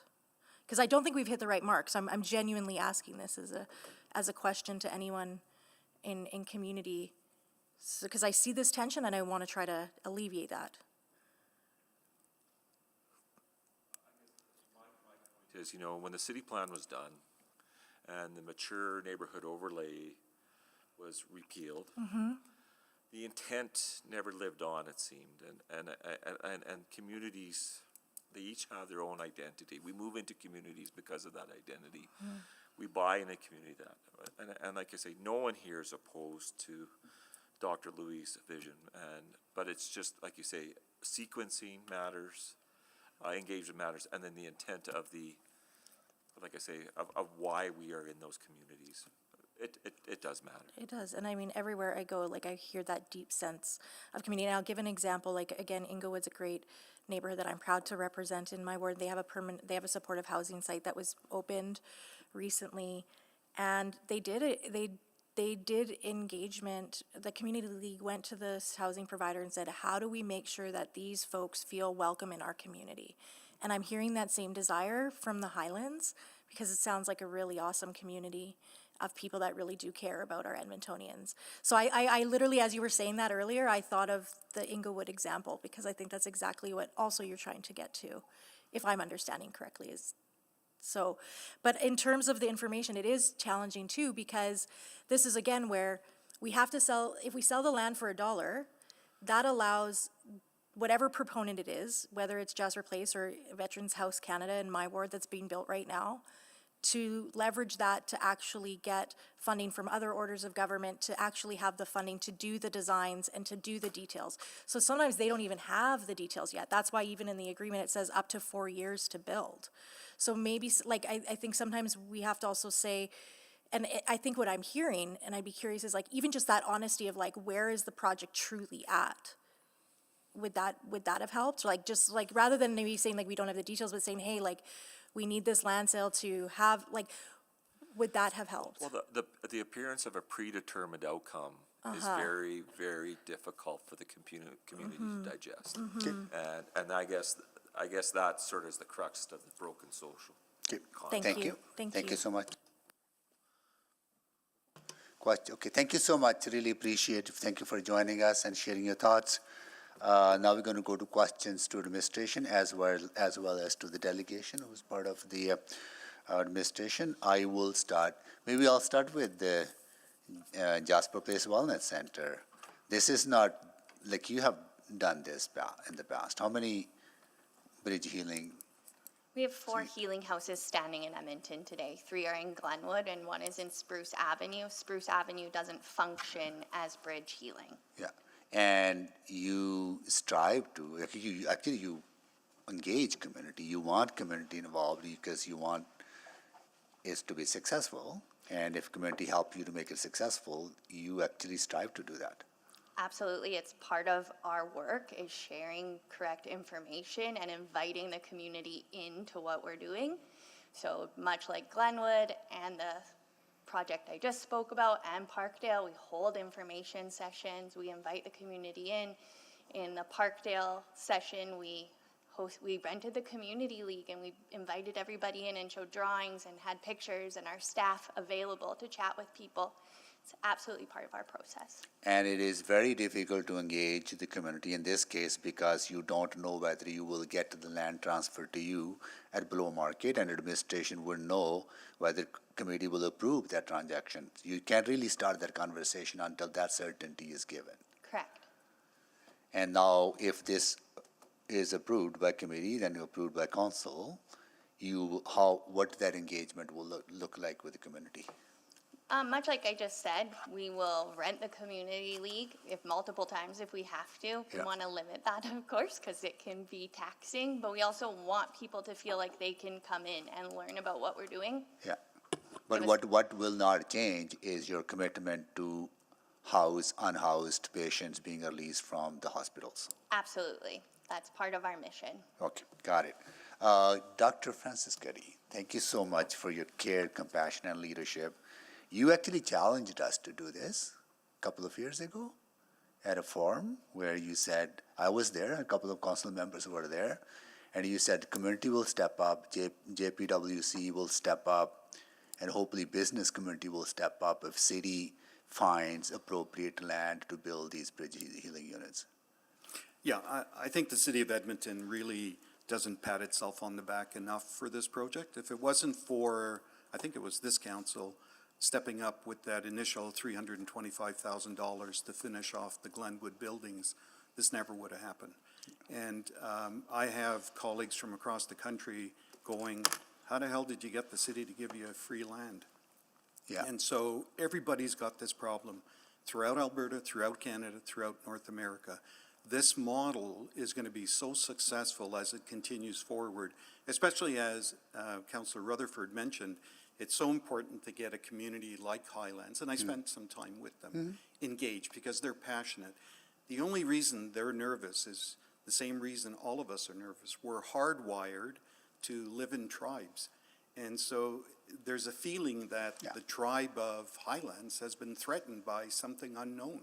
Just like I live in Sherwood Park on an acreage, and when they were going to develop behind me, our tribe got together and tried to get information and fight as much as we can because that's how we survive as humans. We're part of tribes. Yeah. So what we have here is an opportunity to build on the good work that Jasper Place Wellness has done, build on the excellent work that administration has done.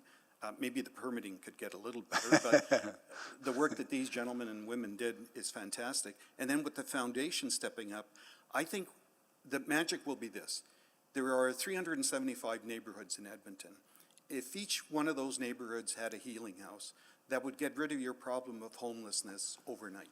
And would that not also make Edmonton a much safer and much welcome and inclusive place? Not only would it make it safer, when you call for a police officer, you get one. When you call for an ambulance, you'd get one.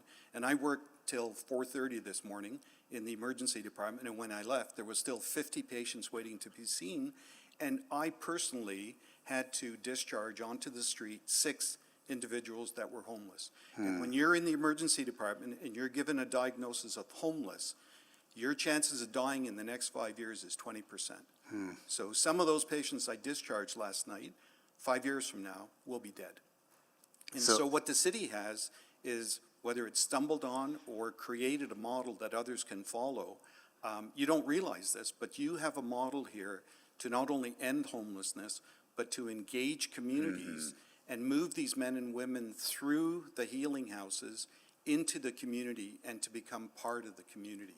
So, I want to thank Council for that initial money, thank Jasper Place Wellness, thank the community for being interested and being so passionate, and obviously the foundation for stepping up and not buying another CAT scan machine, but actually doing something that's going to make, well, CAT scan machines are important. I'm out of time. Thank you so much. I might have a second round. We'll see how things go. Councillor Tang, you go ahead. Great, thank you. And maybe I'll just continue with you, Dr. Francis Cuddy. Is it a housing for seniors? I've heard a lot of, just wanted to follow up on some feedback from the Yeah, from so the, here- and I'm gonna come to you Yeah, after yeah, Taylor. if that's Taylor okay. can answer that better. I was stuck between a rock and a hard place, right? Like, all hell was breaking loose, the community was really upset, this was coming.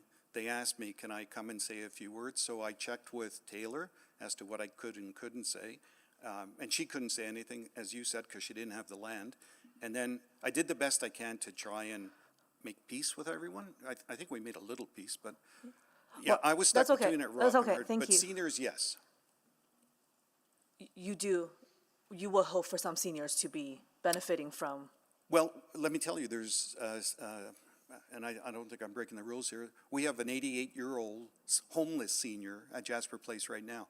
The senior population that's homeless is increasing rapidly. I think it Yes. makes sense to work with the community and say, if we were to focus on the senior homeless population, how can we work with you to make this work? Okay. Because if we can do that, then we can use the model for others. Yeah, and I think, committee is also a good time to clarify some of the information and maybe kind of get that more publicly. And now that we're at a point to speak more, maybe more openly, would you like to maybe clarify a bit about, have you even thought that far in terms of who the user group is gonna be? Yeah, maybe we'll start there. We have thought that far. A lot of it does depend on operational dollars that will need to be sourced once or if this is passed. Then we need to find all the contributing capital dollars, and then we work on an operation plan. That said, we've been an organization in the city of Edmonton for the last 20 years, and we were Edmonton's first supportive housing provider. So we know demographics do have to match a community, and we have made the commitment privately that that would be seniors in that neighborhood. And that's just direct response to what we know. And now I can do that as an operator in many different ways with how I source funds and through the bridge healing model. So there's some operational things that will need to be sussed out, but that's a commitment we have made and will make to that neighborhood. Now, that is a forever commitment. That's very hard to do as a housing operator, but as I source funds, that's my goal. Yeah. Absolutely. Yeah, and the housing landscape is also changing every year. I mean, with the city's assessment, there are different demographics that we're prioritizing, and I think seniors is certainly one of them. So can you just talk a little bit about, assuming today's decisions are approved, what are some of your next steps? You have the philanthropic community on board. I'm assuming there's other orders of government, and then I don't know if it's a business community involved. Can you speak to a little bit of because there's still many steps to come, right? So next steps, there's the practical things like soil testing that has to be done. That adds to all the conditions in the, Yep. Absolutely.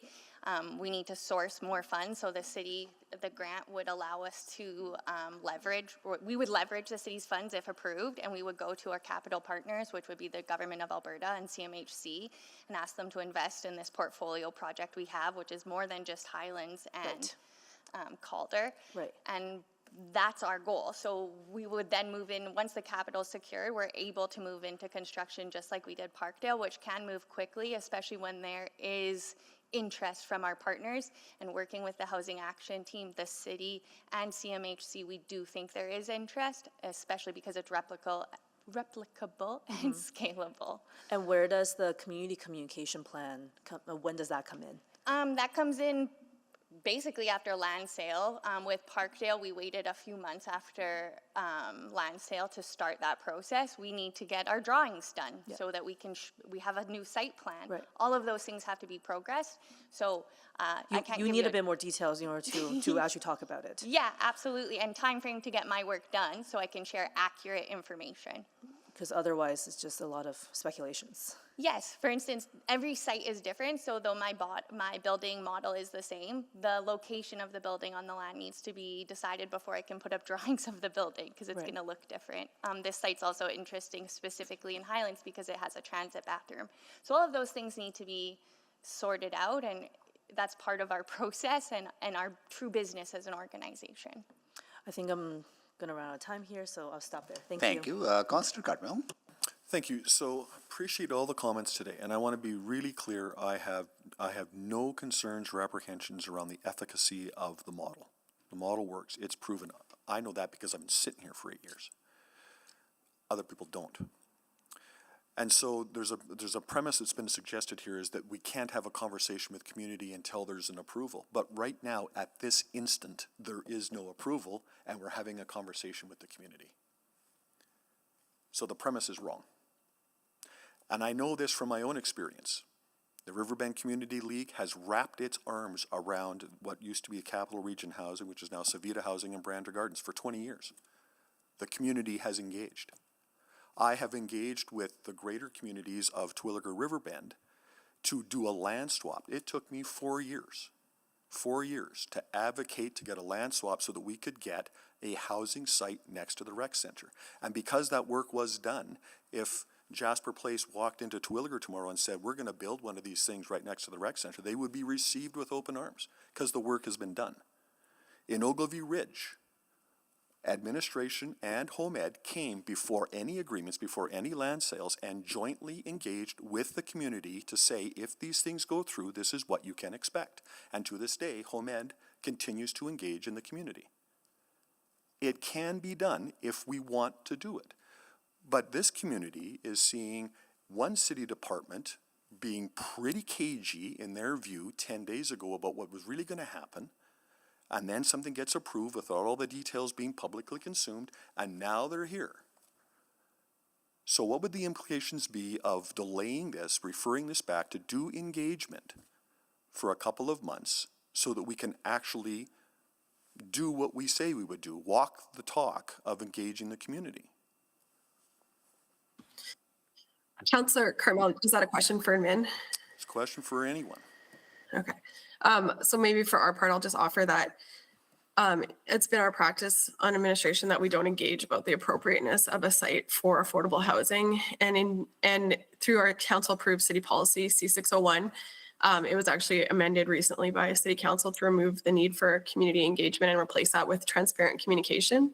So we do try to prioritize transparent communication about what's intended. And in the case of this site, there's been 7 touch points with the community to share information about the decisions that would be before council. The first one was on June 3rd, when the community leagues were contacted to share that a rezoning application would be submitted with the intention to develop affordable housing on the site. On June 9th and 10th, advance notice was mailed to the neighboring landowners with 120 meters and the community leagues. 2 separate letters from both planning coordination and the housing teams with contact information for questions and concerns. On July 4th, rezoning signs were posted on the sites. On June 24th, the public hearing notice was mailed to all neighboring landowners again. And on August 1st and August 9th, it was advertised in the Edmonton Journal. With respect to the land sale notification, there was also 2 separate communications, one on July 30th, providing information about the public hearing and the next steps.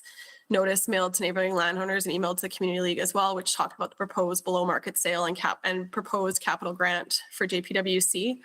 And then on September 5th, again, an email was sent to community leagues notifying them of the adjusted date and time for the executive committee meeting. We do provide our email address through all of these communications to neighbors and encourage and welcome communication and respond to all correspondence received, as was done in this case. And then we do require our providers, affordable housing providers, to conduct community engagement once they're certain to be having the land, or once a decision is made by the city to provide the land to the providers. We do require them to do community engagement. And as Taylor mentioned, JPWC most recently just did this with Parkdale, which is the exact same situation where city land was provided, just did an open house at the community hall for anyone to come and hear questions. And we would expect the same, if not more, of JPWC in this instance as well. I'm not going to get into offering an email address as community consultation. My question was, if this was referred back to consult with the community for a couple of months and come back, would there be any harm in that? Well, I think the risk for us is that obviously there's considerable need for supportive housing. As you know, Edmonton has record high deaths with response or being experienced by houselessness, or people experiencing houselessness in our city with respect to substance use disorders and other things that are leading to, the higher than average deaths in terms of Edmonton. So there's certainly a housing crisis on the streets, and supportive housing is desperately needed to address it.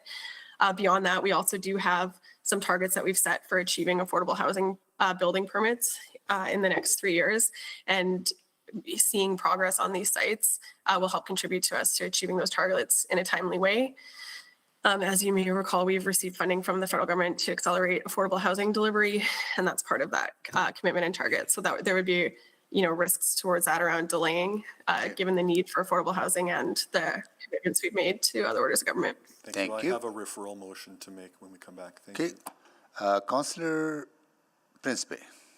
Thank you, Mr. Mayor. I want to go back, this is to administration. I want to go back prior to June 3rd.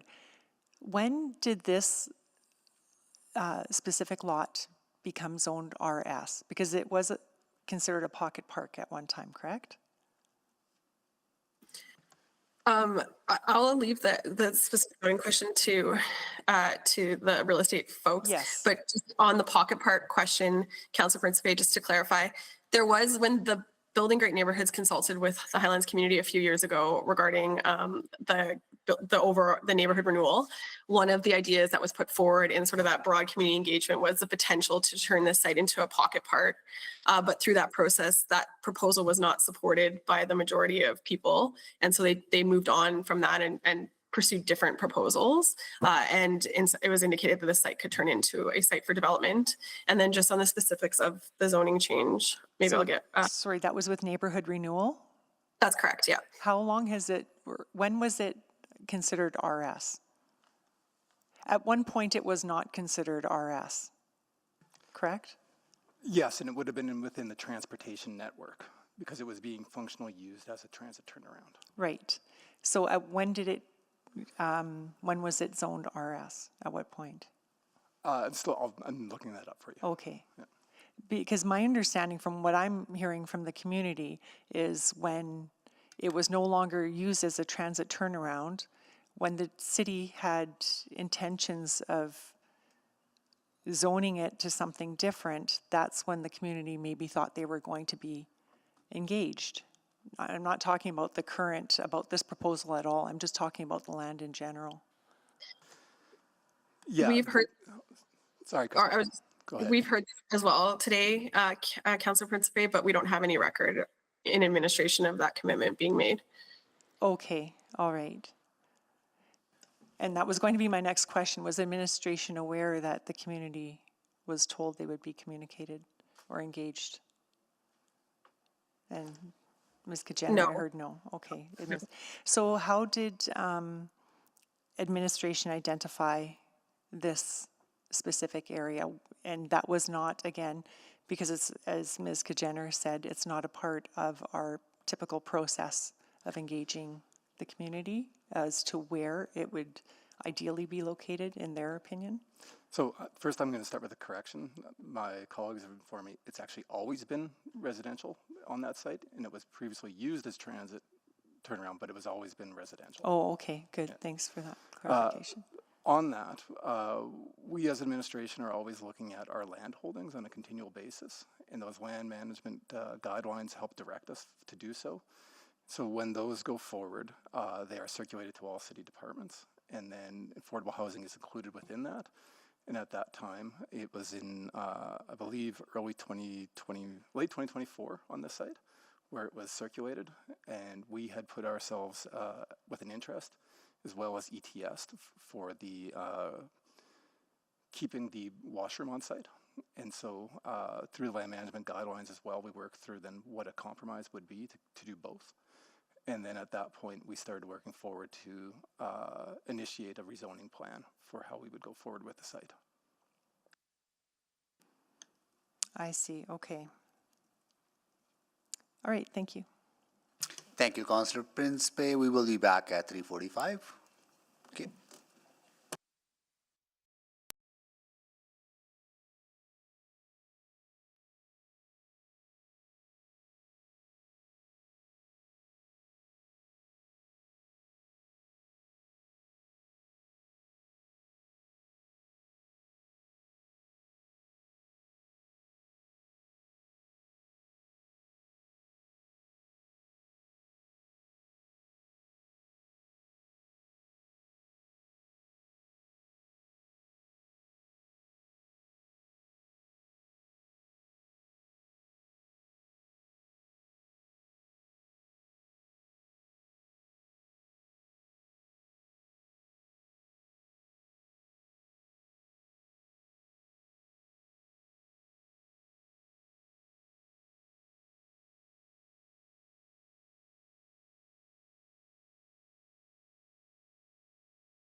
All of council colleagues. 1, 2, 3, 4. I think all of us are here. I'm here, Councillor Paquette is here, Councillor Cartmill is here, Councillor Tang is here, Councillor Principe is here, Councillor Rutherford is here. Let's see who else is joining us. Councillor Stevenson is here.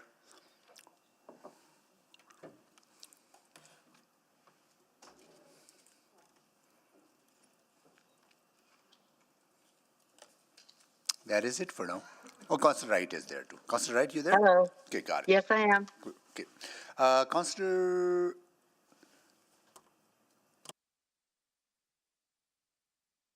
you did, right?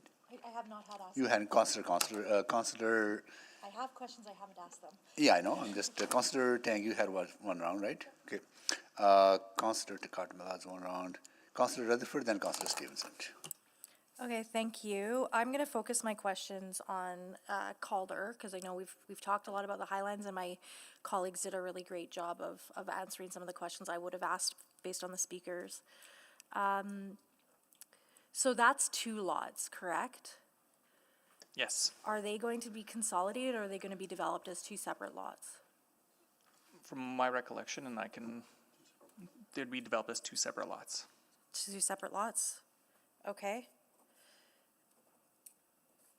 Because I saw that there was sort of a minimum in this portfolio of 12, but a maximum units of 72 throughout the portfolio, is my understanding. Each building would have a maximum of 12 units, and then 6 buildings total for 72 units. Oh, so there's 3 others that are not in this. Okay, because I was like, if we're talking about 12, and then the rest going in Calder.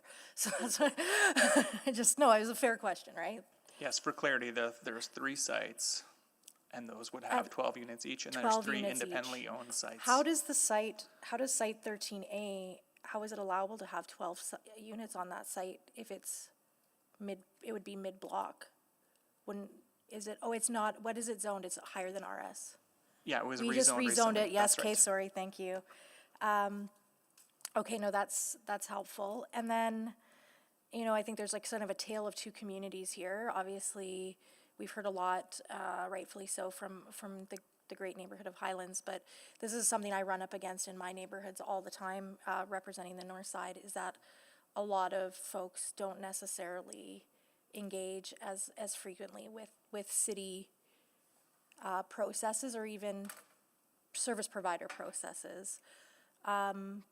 Have you had any feedback from anybody from Calder that's reached out? Because I know Ms. Jenner said there was emails that were offered, and I saw the emails. I went to the Calder, but I'm just wondering if, did we hear anything back? Because my office hasn't. Yes, we've heard from a church in the area. We've also heard from a mom in the area, and I believe the Community League reached out to the Association of Community Leagues, and our goal is to connect with them if we're the recipient of the land. When they reach out, what did they reach out? To build a relationship, to learn about the project. To learn about the project, okay. Were there any concerns that were raised? I think lack of information at the start, which was standard, but I think the tone was about building a relationship. Is my understanding correct, is the phasing, if you're doing this in phases, is Calder sequenced before Highlands? Because it looks like in this land sale agreement, it's a tighter timeline. They, that was, if it comes across that way, it's not intentional. Through previous conversations, we talked about that there could be greater opportunities to move forward because there's 2 sites specifically at Calder. So what would this put Calder's, because there was another affordable housing unit, another affordable housing project that grant was just provided to Calder. So what does this put Calder at in terms of the housing percent ratio? So right now, Calder is at 3.8%, and 28% of the renters in the neighborhood are in core housing need. If this is approved and there's 24 units that come in, it would bring the neighborhood to 5.1%. I thought it was already brought up from 3.8 to something else with another approval we just did at exec. Because there was literally another Calder, it's the one on the corner of 129th Ave. Or 127th, I mean, sorry. 129th. Geez, I'm getting my... I'll This double one's on check with the team 127th, but here. yeah, if you could check on that, I'd be curious. And then,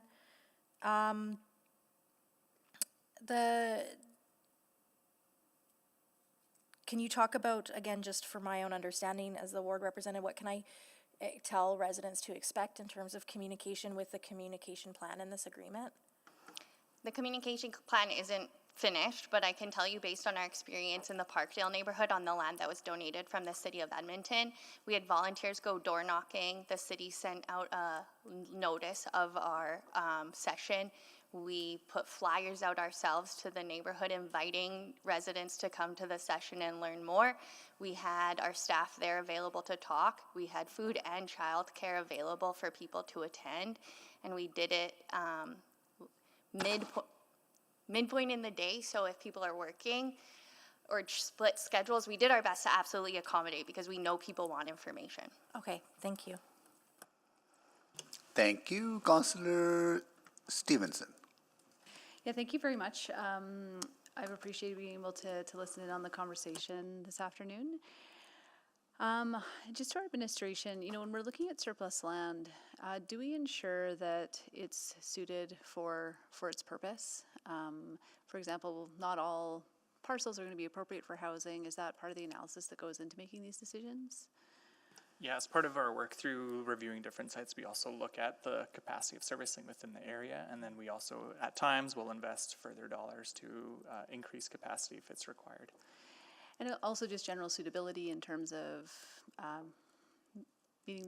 being appropriate for the intended use? Yeah, we would work with our housing colleagues so that when we're looking at something like affordable housing, are there certain amenities that would be helpful in that regard? And we'll factor all that into the decisions around which sites might be suitable or not. Okay, so maybe to Ms. Soroka, I think I heard some concerns about whether this is an appropriate site to support the residents who will live there. Do you have any concerns around its location? No, we don't have any concerns around the location. We do asset mapping as an organization, so we know our target demographic and we know the supports we typically bring in to a project, and we think it's suitable.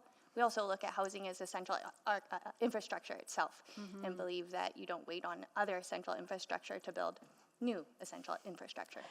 Yes, of course. And then, I think also I maybe heard some misapprehension about transitional housing. And again, to clarify, transitional doesn't necessarily mean transient, I don't think. And I'm wondering if you could speak to sort of the role that transitional housing plays in successful long-term housing. Absolutely. So I'll speak to Bridge Healing in its current form at Glenwood, which has a 2-year contract through Assisted Living Alberta. It's considered transitional housing, and I have people who are living there for onwards of 12 months. It's transitional in the sense that it's not suitable for someone to live there forever. We want someone to be able to choose their community, choose who their neighbors are, what supports they want. So it's a stopping ground. Let's heal here, figure out what we need, what type of housing supports. Maybe we need medical supports. Maybe we need a diagnosis first. Let's get all of those things done. Once someone's stable, let's find the appropriate housing that exists already in community for them. One of the struggles we're having is for seniors not having that appropriate housing available when needed. Great.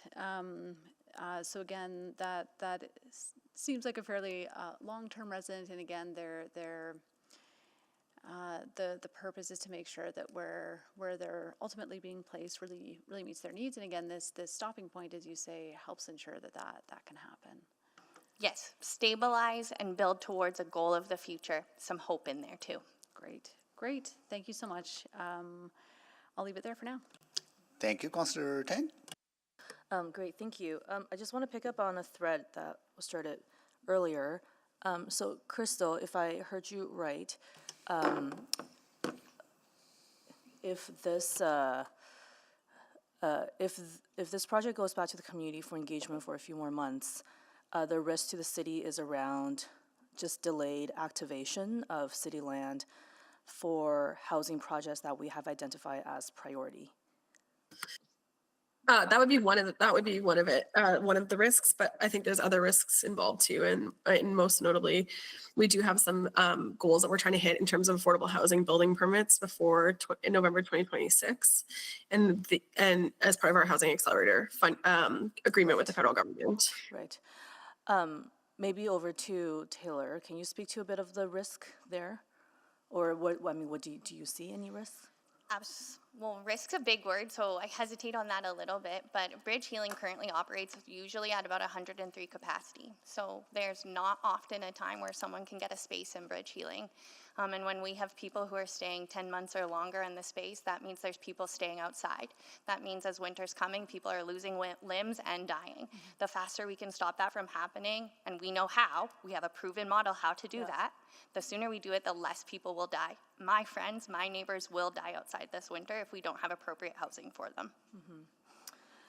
I had a follow-up there, so I forget. Thank you for that. Sorry, so just, yes. And as part of your conditions, you're already planning on doing community communication anyways. Yes, we are committed, and beyond the contract, that's part of our organizational mandate, is to be a good neighbor and to share information when needed. And you've kind of described a little bit about some of the ongoing relationship you have with healing houses in other communities already. Can you talk a little bit about the feedback from, let's say, Glenwood? Well, we don't have a lot of feedback, and I think that is because we are a good neighbor, because we do keep our space very clean. We do keep our buildings very attractive. We try to manage crisis inside the building.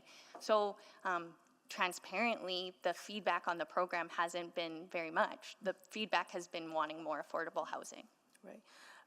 Because your staff are on site 24/7. At Bridge Healing in its current form, yes. I can't promise that for these sites. Fair enough. And then I guess sort of the last thing I was wondering about, earlier you mentioned you have lots of different partners, including philanthropic. Is the business community involved? Because I remember attending a forum a while ago hosted by the Chamber of Commerce, and I believe you were the subject of that forum about how the business community is going to come on board to support the city's housing goals. So we're not working with the Chamber of Commerce, but there are private businesses that support our work across the city of Edmonton, both financially and through volunteer work. And on this one too? I hope so. We haven't been able to engage them, I don't own the land, so it's very hard to engage anyone on I see you something. work with businesses that own the private land. Sorry, I was talking about private businesses that support our work, so either they give financially to our work or they volunteer. Well, I do hope the business community steps up on this project as well. Thank you. Thank you. So clerk, do we need the main motion on the floor before it is referred back, or no? No. Okay. No. All right, Councillor Cardwell, go ahead, please. Thank you. I do have a partial referral motion. The clerk can get that up. The effect of this motion, I'll read it in a second, is that Calder proceeds, but Highlands goes back for some community consultation. So I'll move that the sale of the land in Calder, lots 13A and 14A, Block 30, Plan 9523009, as outlined in Attachment 1 of the September 10, 2025 Financial and Corporate Services Report FCS 03090 to Jasper Place Wellness Center on the terms and conditions outlined in Attachment 3 of the September 10, 2025 Financial and Corporate Services Report FCS 03090 be approved, and that the agreements be in the form and content acceptable to the City Manager. 2, that administration conduct further engagement with the community regarding the Highlands site, Lot 5, Block 18, Plan 3642AJ, as outlined in Attachment 2 of the September 10th, 2025 Financial Corporate Services Report FCS 03090, and provide a report to committee with an update regarding the engagement and potential next steps. And I can see that having a due date of Q4 2025. Just throw that out there. Number 3, that Attachment 5 of the September 10th, 2025 Financial and Corporate Services Report FCS 03090 be revised to remove the grant funding affordable housing agreement related to the Highlands site, Lot 5, Block 18, Plan 3642AJ, as outlined in Attachment 2 of the September 10th, 2025 Financial and Corporate Services Report FCS 03090. And 4, the grant funding affordable housing agreements between the City of Edmonton and Jasper Place Wellness Center for an amount not to exceed $10 million. as outlined in revised attachment 5 of the September 10th, 2025 Financial and Corporate Services FCS 03090 be approved, and that the agreements be, I think, remain in private. Just need that to roll up. Agreements being a form and content to the city manager. Form and content agreeable to the city manager. I'm not going to belabor this a lot.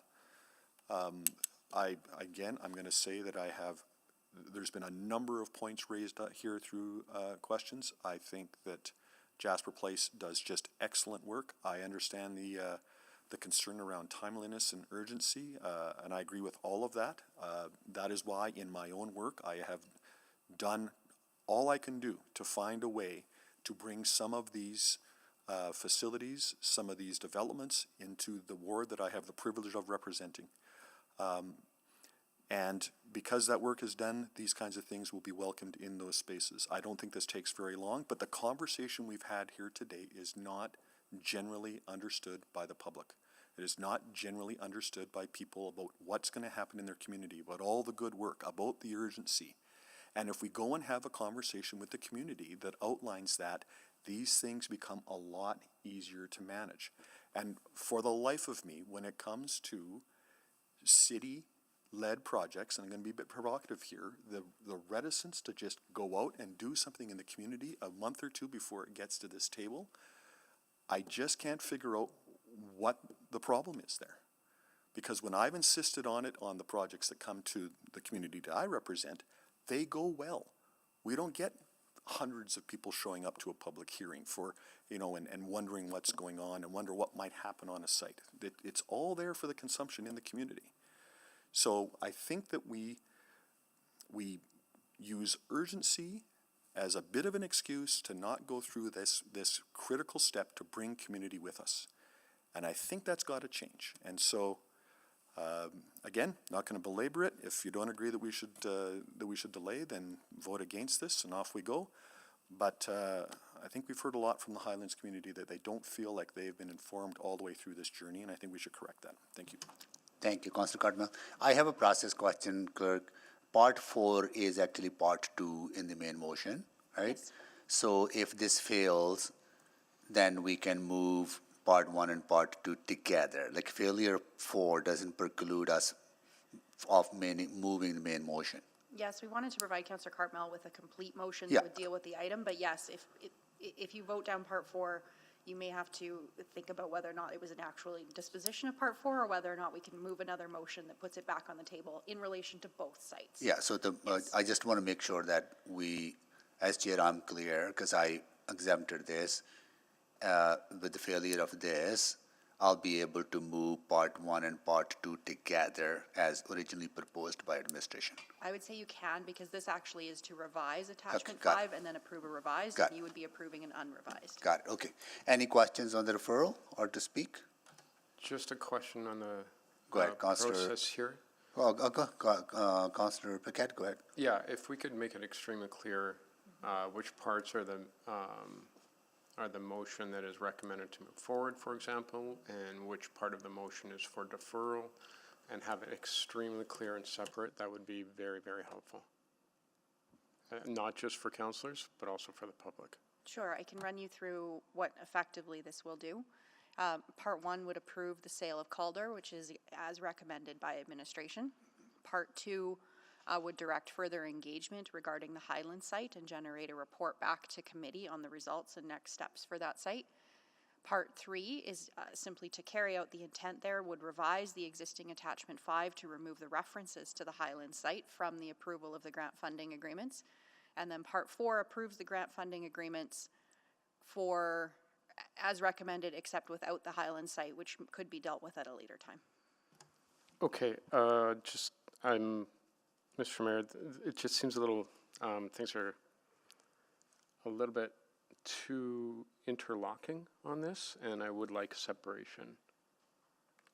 Separation for voting purposes, Well, separation, you want to amend the referral? I think we need to amend this because it's tied to referral with moving forward, and there's a little bit of interplay between some of these funding issues with referral or not referral.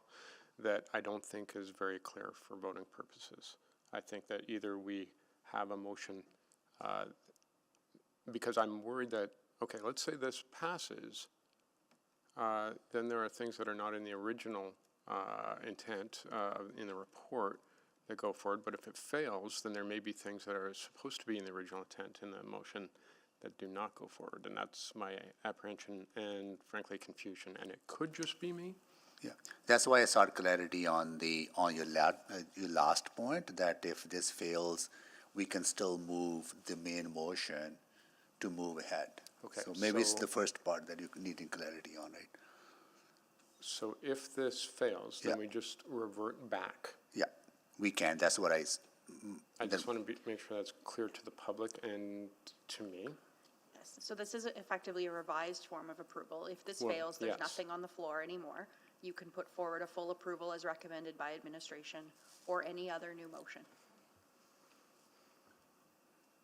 Okay, perfect. Thank you. Got it. Councillor Rutherford, questions? Are we at committee, are we asking questions? Because I did have a few more questions. I was on the board Oh, yeah, I before think this. we are committee, you can ask questions. Okay, I was like, do I referral just have to focus Or on- on the main motion, Okay, right? So- okay. Thank you Or for or that. the Like, I whatever. can just ask about the report in general still, right? Okay, because two questions I forgot to ask in my last round is just around project sustainability. What kind of sustainability planning do you have for, I'm going to go specifically the Calder site? You know, if this is approved, if we do sell you this land, it gets a capital, there is a lot of heavy operational costs. Absolutely. I know my operational costs really well, and that's why we're focusing on this replicable model and the portfolio approach. Our housing is extremely lower cost to build, so if we can be debt-free on these projects, we can charge rent at deeply affordable costs that cover all of our operational costs, including limited support. Rent right now in the city of Edmonton for a bachelor is about $1,100, and if at a 60% cut, that's about $430. That covers my operating costs. If we needed some extra support in there, we would need to charge a little bit more rent or look for operating dollars, but it's a deeply sustainable project. Okay, and you mentioned the focus in the Highlands on the seniors. Is there a focus for Calder? There could be if the neighborhood had a lot of strong opinions on that. Okay. Absolutely. So that's something that is like part of the discussion that will happen with the community? Yeah, potentially about what absolutely. kind of focus? So again, not if there will or will not be transitional housing, but Demographics of support, yes. yeah, okay.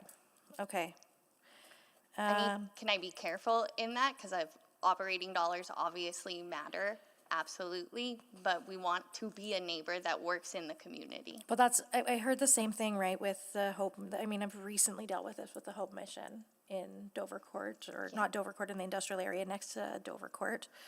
Right, where people had heard that it was gonna be geared towards immigrants and newcomers, right? But you have to go with what funding you get to support, right? Is that when you're saying the funding dollars, right? Like if you get funding dollars, if you don't get funding dollars for seniors, from like seniors housing or something like that from the provincial government, but you could get funding from another source to operate those buildings, you would use that other source. I think that really is a lot of speculation on what could happen and the types of contracts that could potentially be available when that happens. Yeah, and I'm not trying to get specific. I'm just trying to highlight to folks in the public that there is still some fluidity in that you are ultimately, as a nonprofit provider, subject to the conditions of whatever grant agreements you sign. Yes, but I want to highlight that we are sustainable without that grant funding. That's great to hear. That's really great to hear, even with only just 12 units.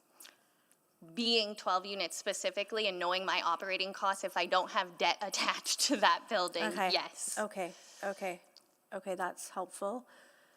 I think I'll leave it there for now. Thank you, Councillor Rutherford. Councillor Stevenson, questions?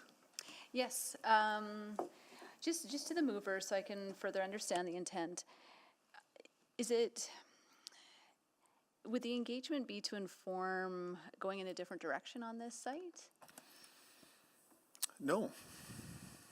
No, I think it's just, And again, I don't want to take too long to answer your question, Councillor Stevenson, but my own experience is that administration can come up with a proponent without the final deal signed and sealed to talk about what is likely to happen on the site if these things are signed and sealed. And I don't think that that's a problem. For sure, and I think you know, sort of setting aside a general practice, I guess just specifically on this site, if we don't anticipate it going in a different direction, this is more an information sharing, relationship building process, then what's the concern with approving the sale today and then allowing that conversation to continue? That there's no guarantee that it'll happen.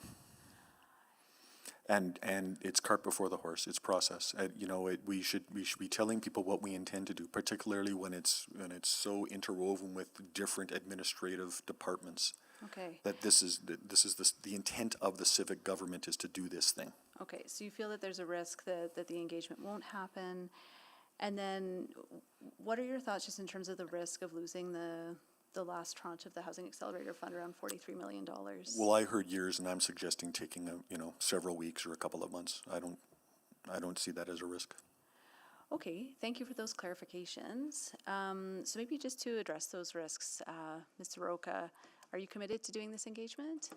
Yes, and I was under the impression it was part of our contract. Okay, can administration clarify that is a condition precedent? It is a condition precedent, which means it does have to be fulfilled in order for that condition to be removed. Okay, Councillor Cartmel, does that address your concern on that front? I said before, this is cart before the horse. We should be talking to the community first. Okay, then just in terms of that timeline, again, a few months might not seem like a lot, but could administration maybe speak to that timing importance with the deadline with the Housing Accelerator Fund? Yeah, everything kind of backs up to a November of 2026 date for building permits. And so when we look at what the building permit timeframe would be and when that submission would come in, it's already very tight to get building permits by that timeframe. I know there's a little bit said here before, but our permit team has actually been very good at working with the JPWC team and helping them move forward on it. But it's very tight today, let alone waiting another 3 to 4 months before they would have the certainty of the sale. Yeah, because I know that there are costs. You could proceed with design work, permitting work, but again, if it doesn't come to fruition, that is a cost to your organization. Is that? Yeah, that would be an unfunded cost that we'd Not lose. be able to recoup. Yeah. Yeah. Okay, and then I think, maybe I'll just leave it there for now. And so leaving the motion aside for a moment, just wanted to circle back to the foundation. Mr. Rax, if you could speak to, why do you see value in this project in particular? If you could speak to that. Yes, most importantly, it is our hospital's 125 anniversary, and I think that galvanizing support and showing the strength of this partnership, there's no better time than the present. I think that our donors, our community of supporters are interested in solving a real problem that we have seen recognized by Dr. Francis Cuddy, and we believe that we are setting and creating a model that can be replicated across not only this city but this country. We know that if we're the first out to do something, that we have an opportunity to really be innovative in that approach. The Royal Alexander Hospital Foundation and the partnership with the city has been one over that 125 that has a strong connection to what the city's goals and outcomes are. And we believe that the more that we wait, the longer that our constituent group will not will find some imbalance in kind of our ability to raise that additional dollars. Gotcha. So when we are putting it together, I think it's easier for us to move forward. Right, it's sort of that full package, being able to move forward with that strength and confidence to your donors to help realize this project. Great, well, thank you for being here today and for the work the foundation does in the ward and for the whole city. Thank you. Thank you. Councillor Principe. Thank you, Mr. Mayor. I do have a question. Administration, the way you read this as that it would be actually engagement with administration as well, not just JPWC. Is that correct? Or like who's the engagement with? Because the line of questioning, it sounds like it was just with JPWC. How do you read this? Who's the engagement with? I think generally what we're hearing from the mover is that this is engagement with the community in this case around the site. That's the way I'm reading this. Sorry, with community and with administration would be involved in the Correct. engagement as well, correct? Okay, I just wanted to clarify that. Okay, thank you.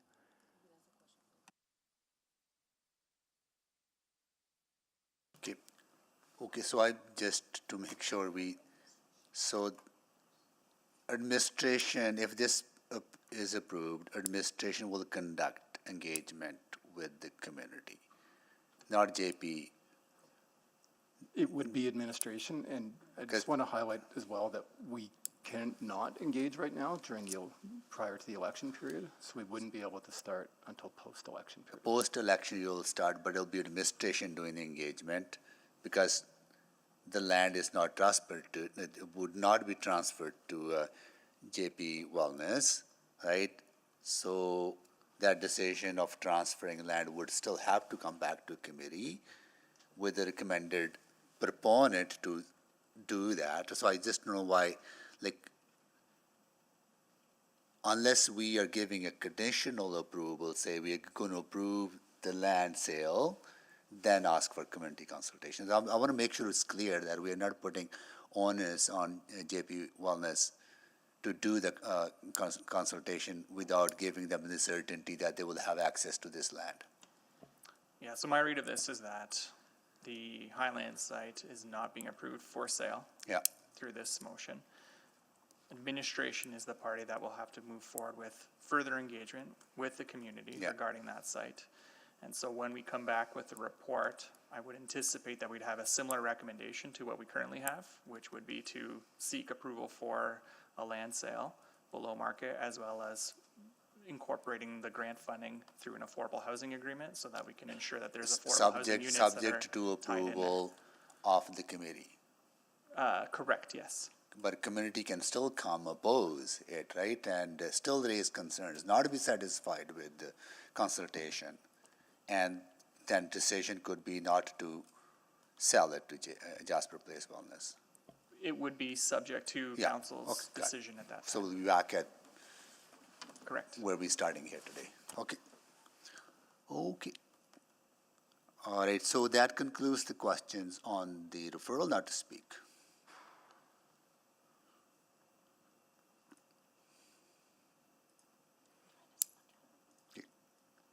To speak. Oh, here, Councillor Burkett. Oh, thank you, Mr. Mayor. And I understand where this motion is coming from. I want to acknowledge what residents are telling us. When people feel rushed or overwhelmed, when they feel like they're losing control of their neighborhood, it's not just about zoning or land use, it's about identity. It's about people feeling that a part of their lives or their community is slipping away in a rapidly changing world. These feelings are real, and they do deserve respect. There's also a truth we can't escape. While communities seek comfort, people are dying in our streets. They are losing limbs. They are dying preventable deaths from untreated mental health issues and addictions. Every delay is not just a process or a conceptual exercise. It is another death that we can count, that we can see, but most people do not see it. I have seen many of these deaths.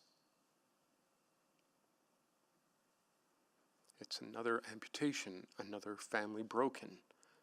Deferral doesn't protect community. It prolongs suffering, and it increases costs to taxpayers through more hospital visits, more emergency calls, more strain on our already overburdened services.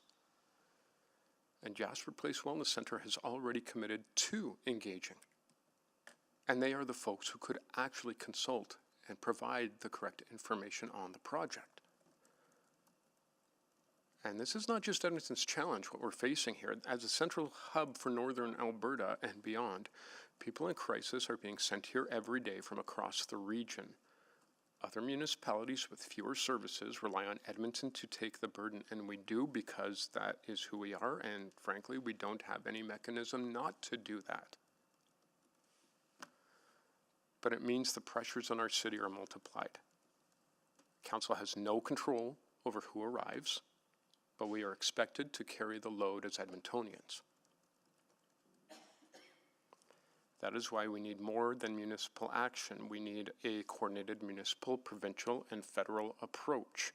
We need a national plan that recognizes that this is not only Edmonton's challenge, but Canada's challenge. And this is where values matter. Compassion alone is not enough. Compassion can tire, but justice does not tire. Responsibility does not tire. Dignity does not tire. Every tradition tells us this: to save a life is to save a community. Virtue lies in right action, not endless hesitation. Every major faith reminds us that to turn our backs on the suffering is to betray ourselves. And our civic duty tells us that the purpose of a city is not simply to exist, but to protect life and allow people to live well and to thrive. So I cannot support deferral. To delay is to condemn more people to die while we debate. Nor can I dismiss residents' fears. We must act urgently to save lives while engaging openly so communities feel respected and heard. And I will have a subsequent motion to that effect. We must push our partners at every level to step up, because this fight cannot be Edmonton's alone. And I want to say this before we hear closing arguments. I know some will say this is about failure of engagement or failure of trust in council. If we want to change the practices, we can do that as a larger conversation, not piecemeal when the stakes are so high. Failure in this context is not acting. Failure is watching more people suffer unbelievable suffering because we were too timid to move.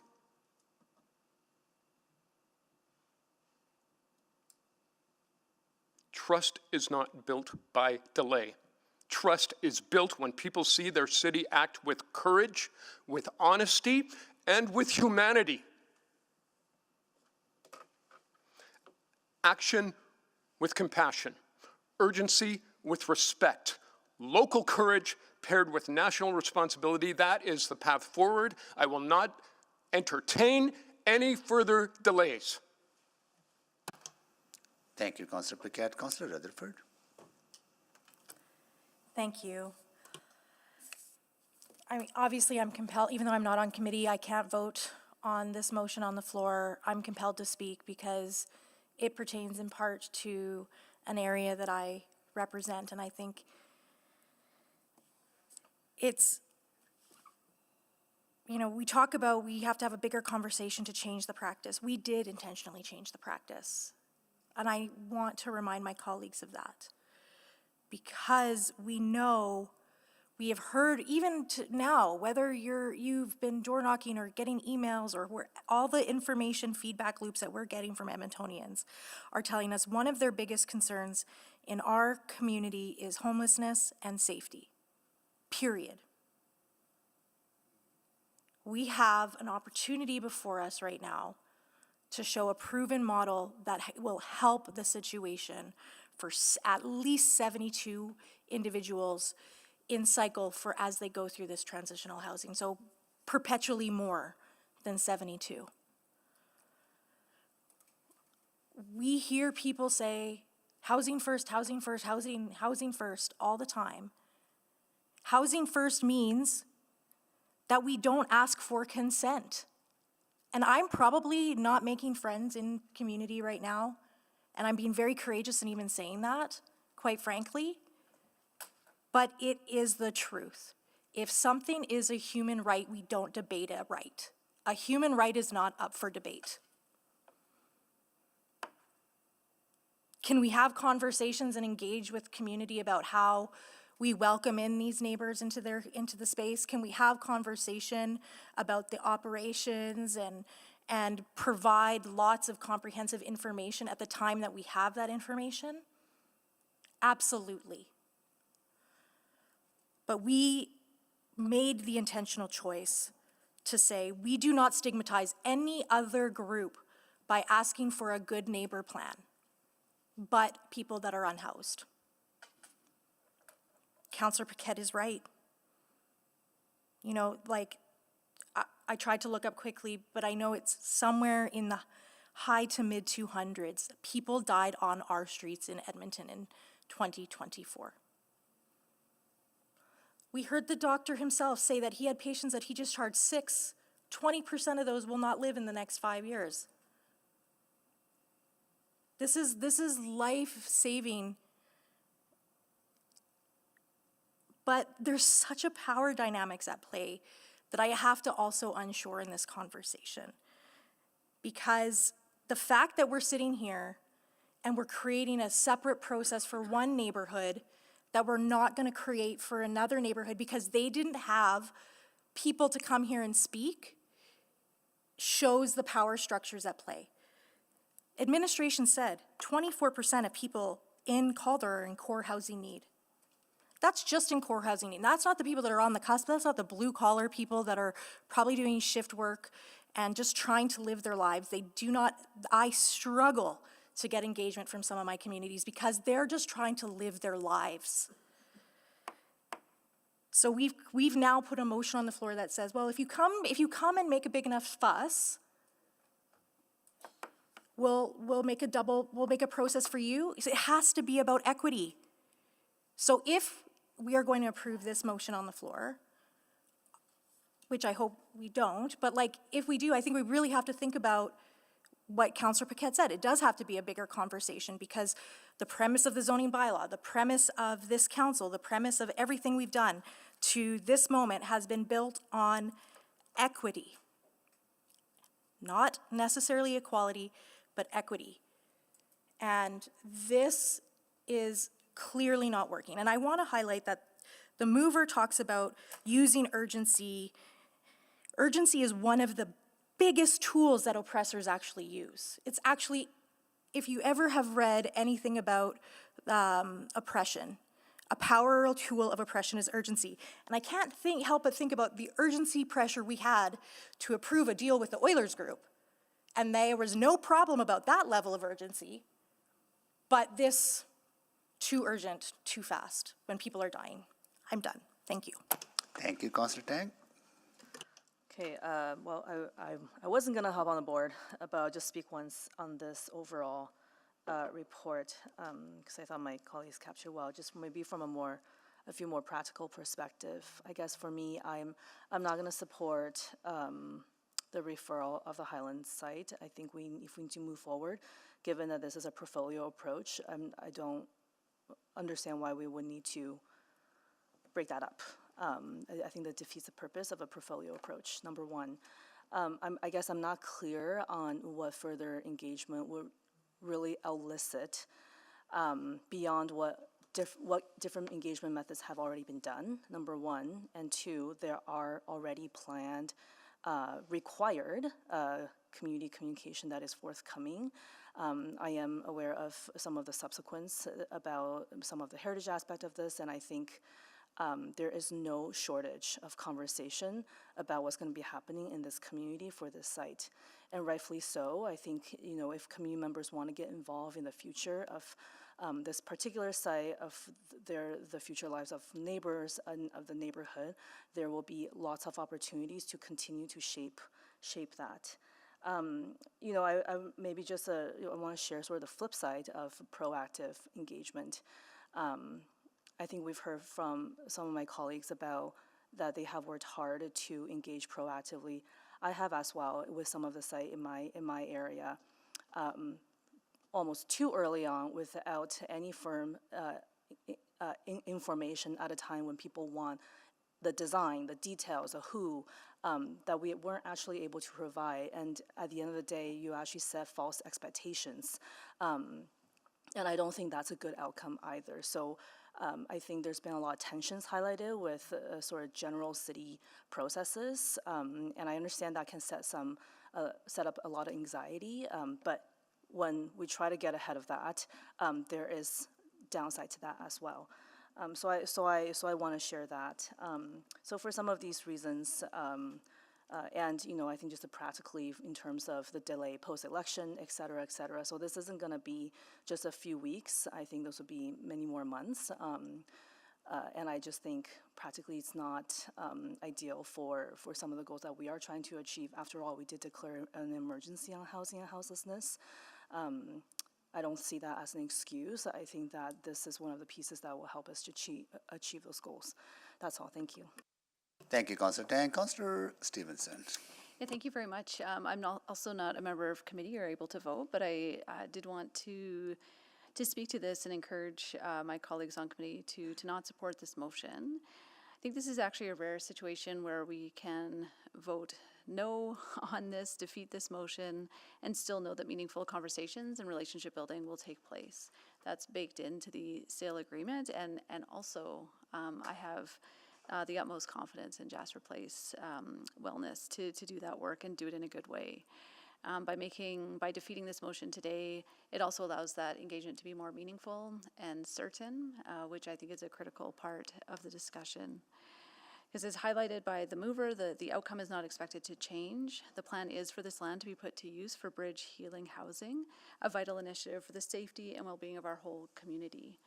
So by defeating this motion, again, we allow those conversations and relationship buildings to continue, but also make sure that this critical work and desperately needed housing can be brought online sooner rather than later, and avoid putting $42 million of federal funding at risk. And I won't speak to the main motion if this is defeated, but I just want to thank everyone who spoke today, especially Taylor, Morel, Dr. Franceschetti.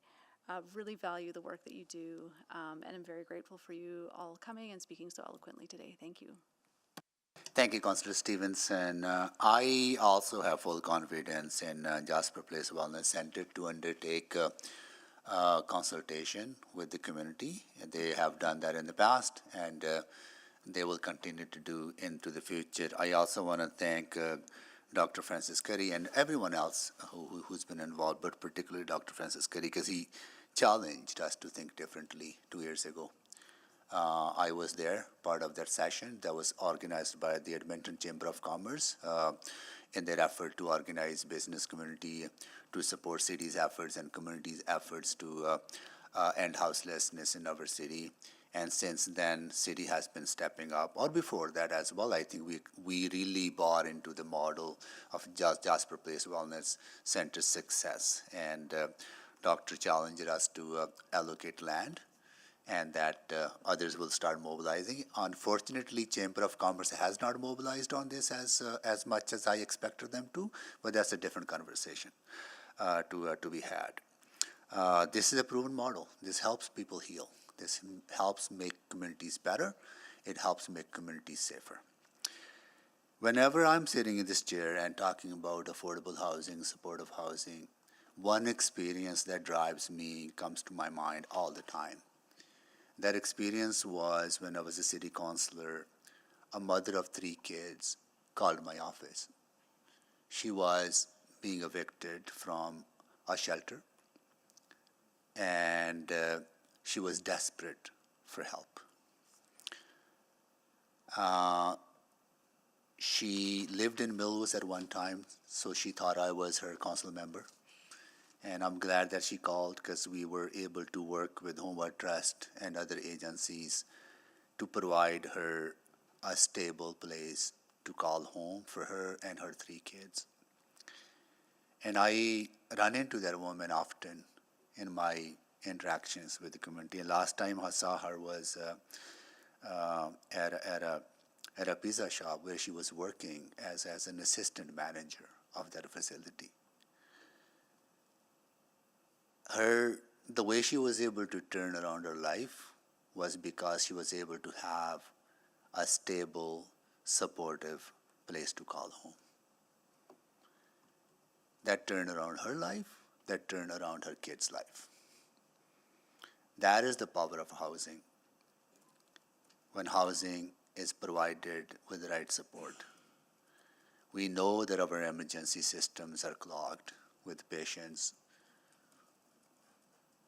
that who could free up that space for those who have to wait 14, 15, 16 hours in the emergency ward when we free up those beds in a most cost-effective way. So this has always been an urgent matter for the community. This is not something that you're building a rec center, you can delay it by a few months, people will not notice a difference. This is not about market housing where people might have other choices. This is about life and death.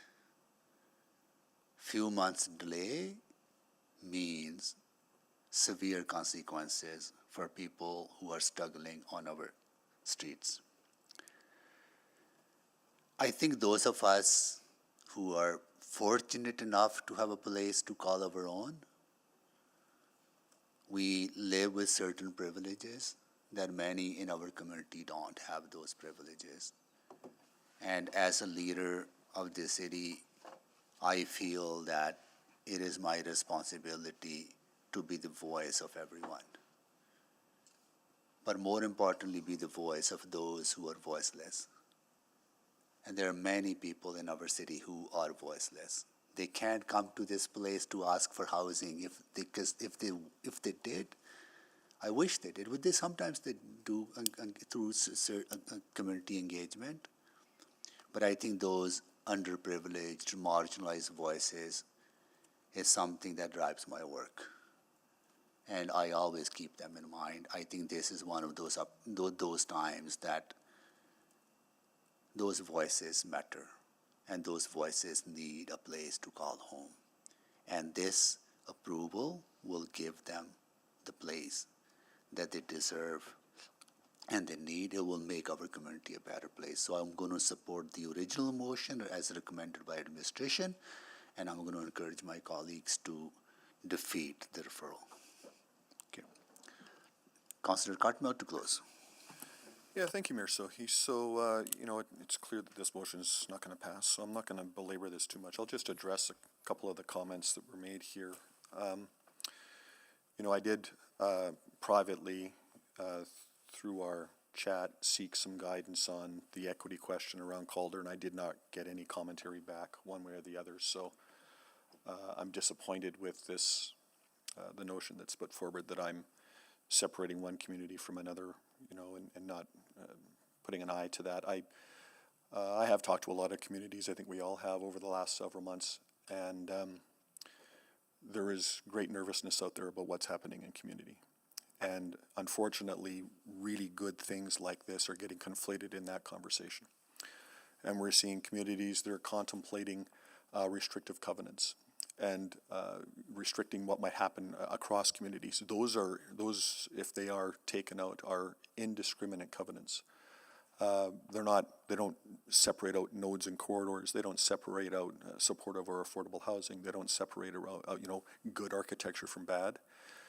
The apprehension level of the people that we represent has reached a point where they effectively want to prevent city council from doing anything at all in some communities.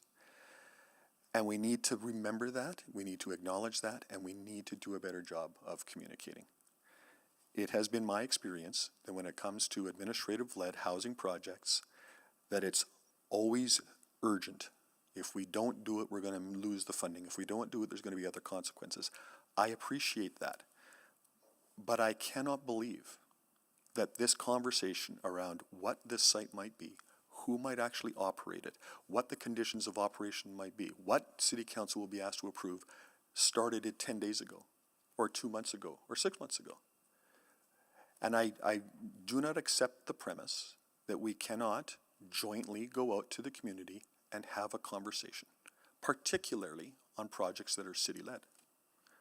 I reject the premise because I've actually done it, and it works. And there has not been this sort of Damocles deadline-driven thing when we get to a council meeting or a public hearing or a committee meeting, because the work has been done and the protest doesn't happen.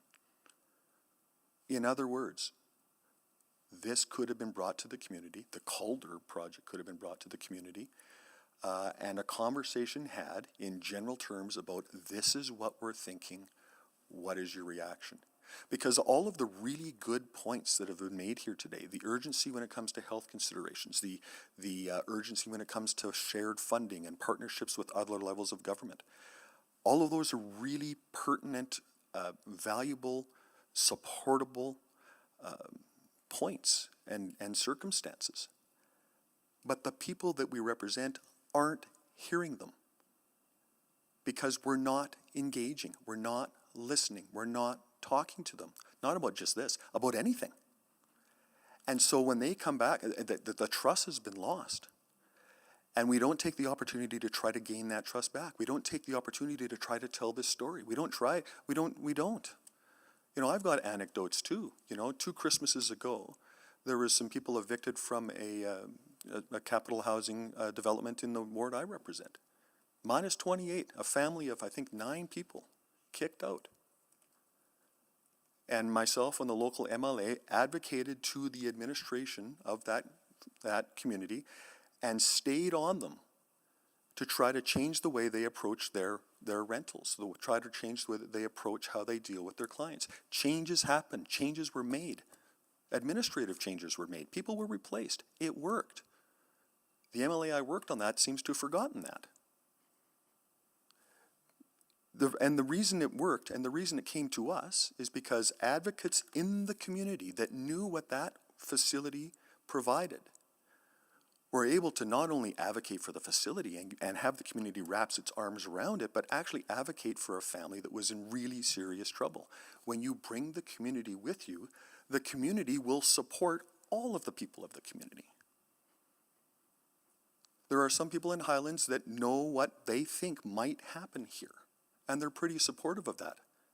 Imagine if we had taken the time to tell the entire community back in May what might happen here. Might have made for a shorter public hearing, might have made for a shorter meeting today, but we don't, and here we are. And sooner or later we're going to have to learn this lesson, because otherwise people are going to take measures into their own hands and take out legal instruments that will prevent us from doing anything anywhere. And that is not a good city building outcome. Thank you. Please vote.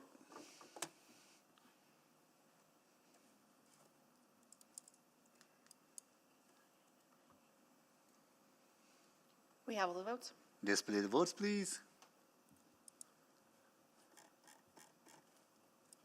Hold up. Oh, can like to recall the vote, please? Recall that vote.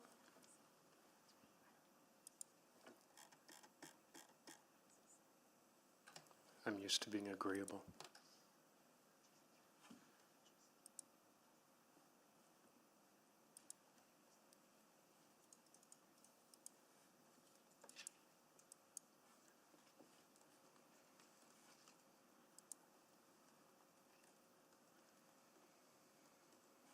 Councillor Carmel, we just need another vote from you. I'm sorry, I'm a yes. Thank you. We have all the votes. Display the votes, please.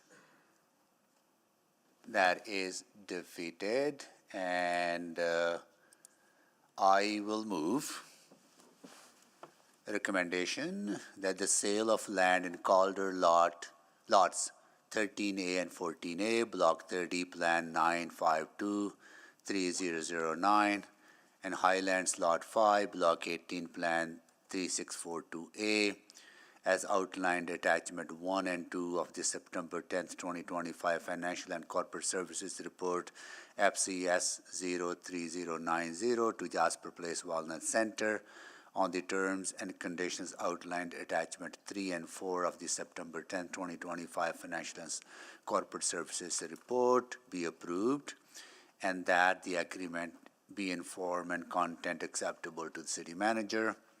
Part 2, that the grant funding affordable housing agreements between the City of Edmonton and Jasper Place Wellness Center for an amount not to exceed $10 million cumulatively, as outlined in attachment 5 of the September 10, 2025 Financial Corporate Services Report, FCS 03090, be approved, and the agreement be in form and content acceptable to the city manager.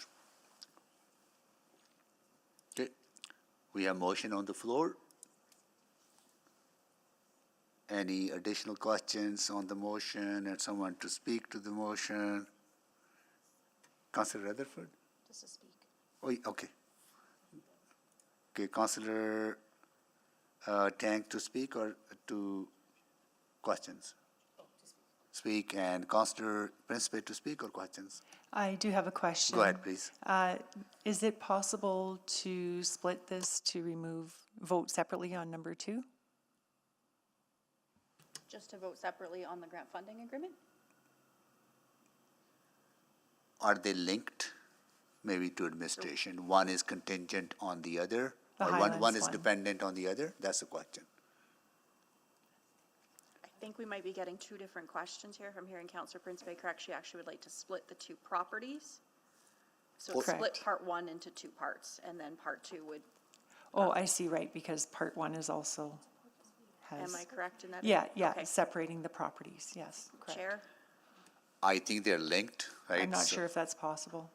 Yeah, probably not, because it's they're linked to the funding and linked to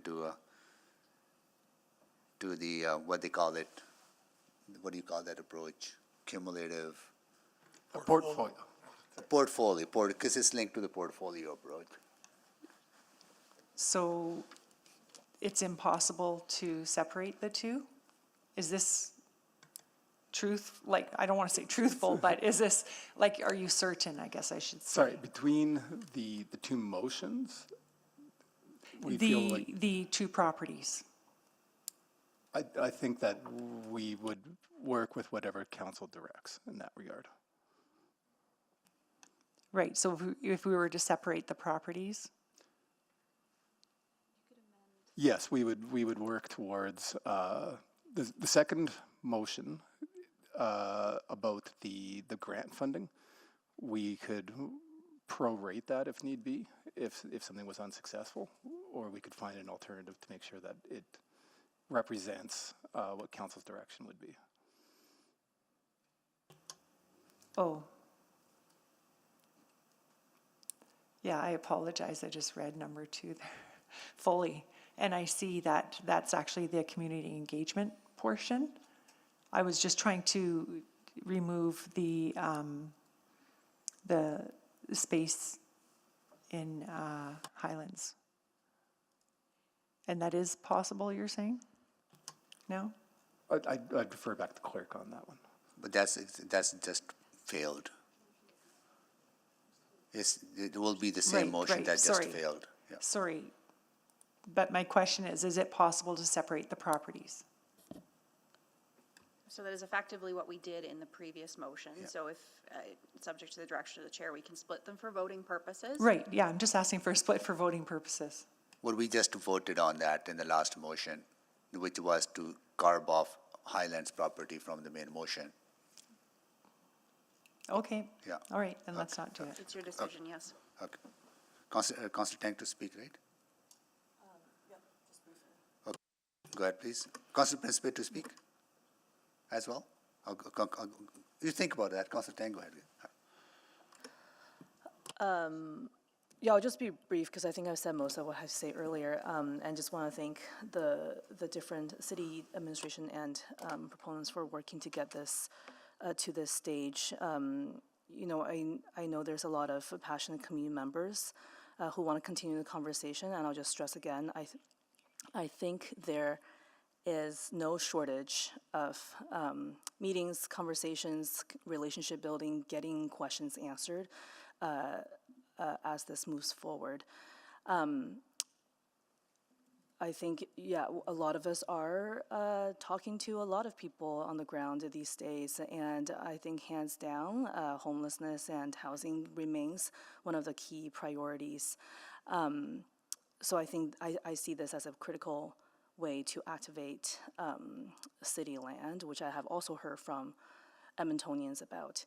And I think finally, maybe just a note to Dr. Liu here. Dr. Liu was actually my professor from 13 years ago when I was a student at the School of Public Health.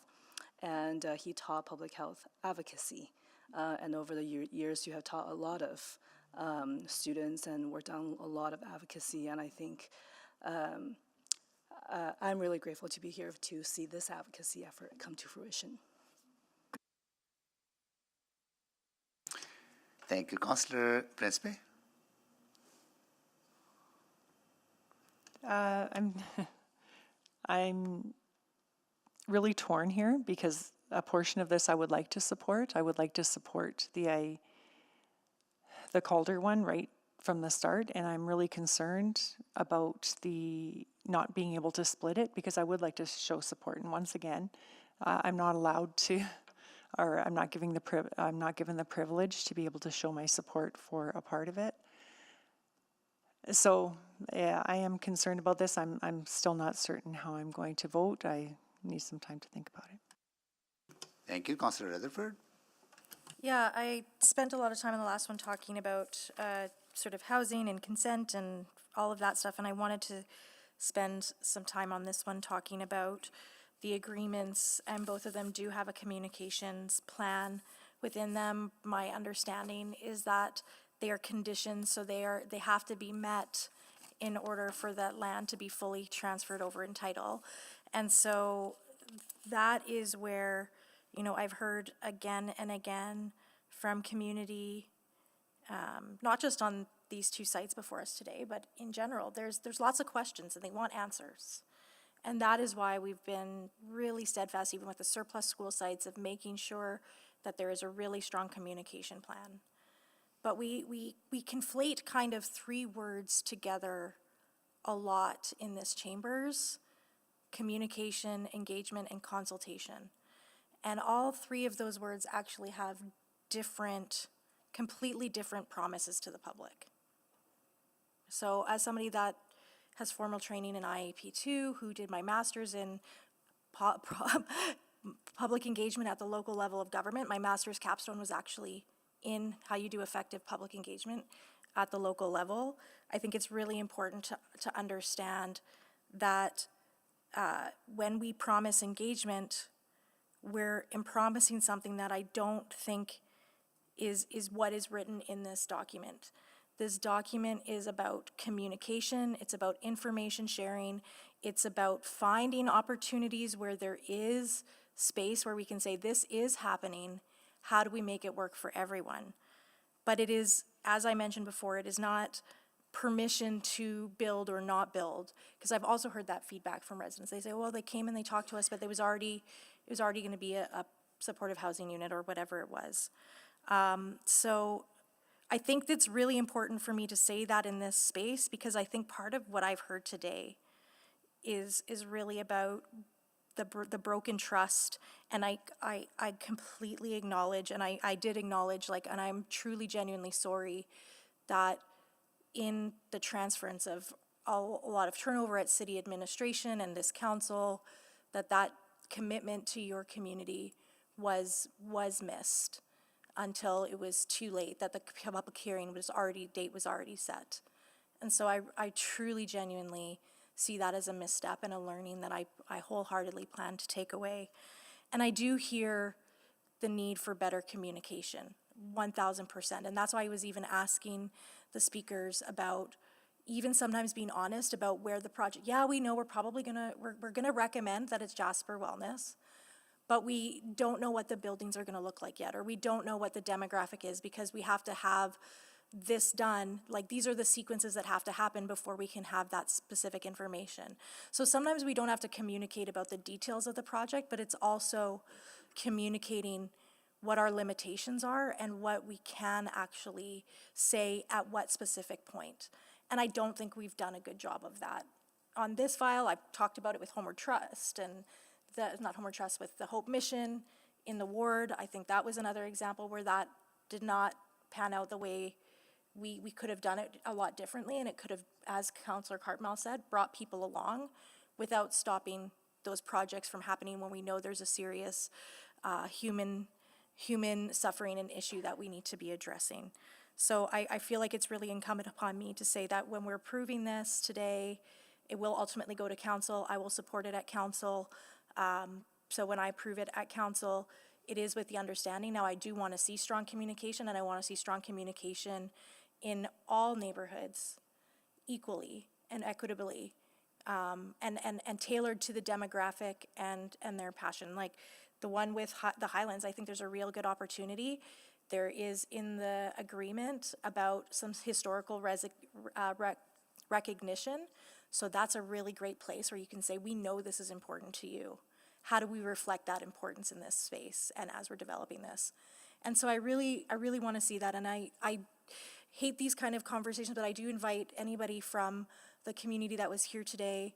I really enjoyed our conversation. I thought these are the kind of conversations we have to actually get to a space where we can all really get to. And these formats and council chambers are not the place to do that. So I absolutely invite further conversation with any Edmontonian, including members of the Highlands, so we can actually shore up those tensions a bit more in an authentic way and actually get to a really good path forward. Thank you so much. Thank you. Okay, please vote.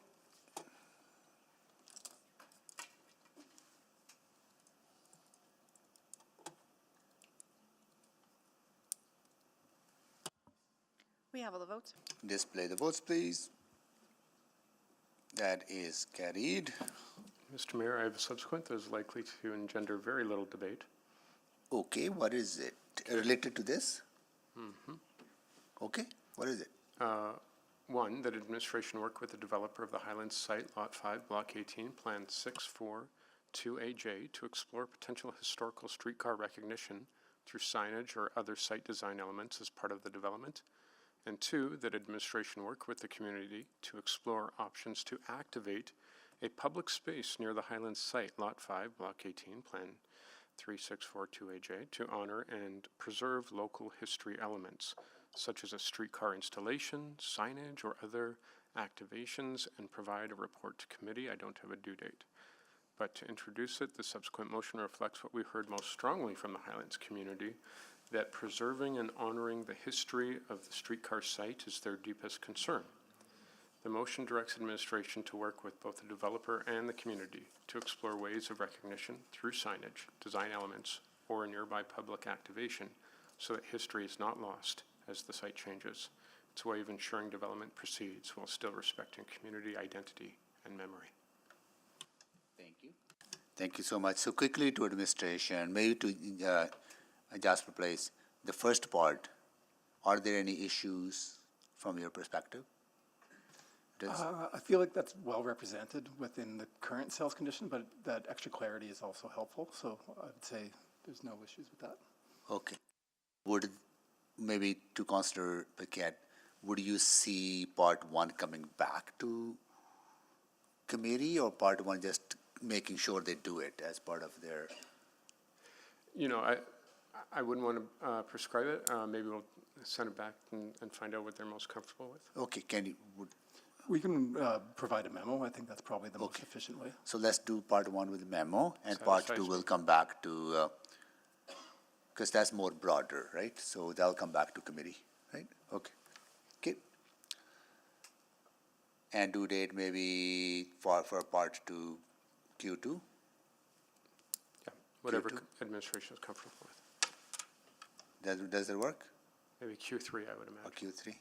Q2 or Q3, I think, let's go with Q2. The only thing I would flag on the second part is that we would just have to factor in any budget implications associated with that as well. So we can come back with a report and just provide some of the information back and see where that takes us. And just to note, if it's Q3 though, you might be able to gather more people from the community for feedback. That's fair. Okay. So if we do Q3, I believe that's fine. So part one will be memo, part two will be Q3, report back. Okay. All right, any questions, colleagues? Okay, please vote.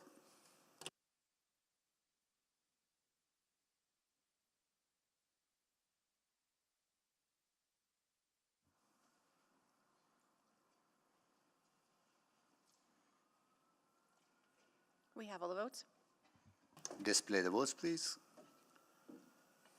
That is carried. Okay, we will be back Wednesday morning at 9:30 and carry on with the balance of the agenda of the Executive Committee.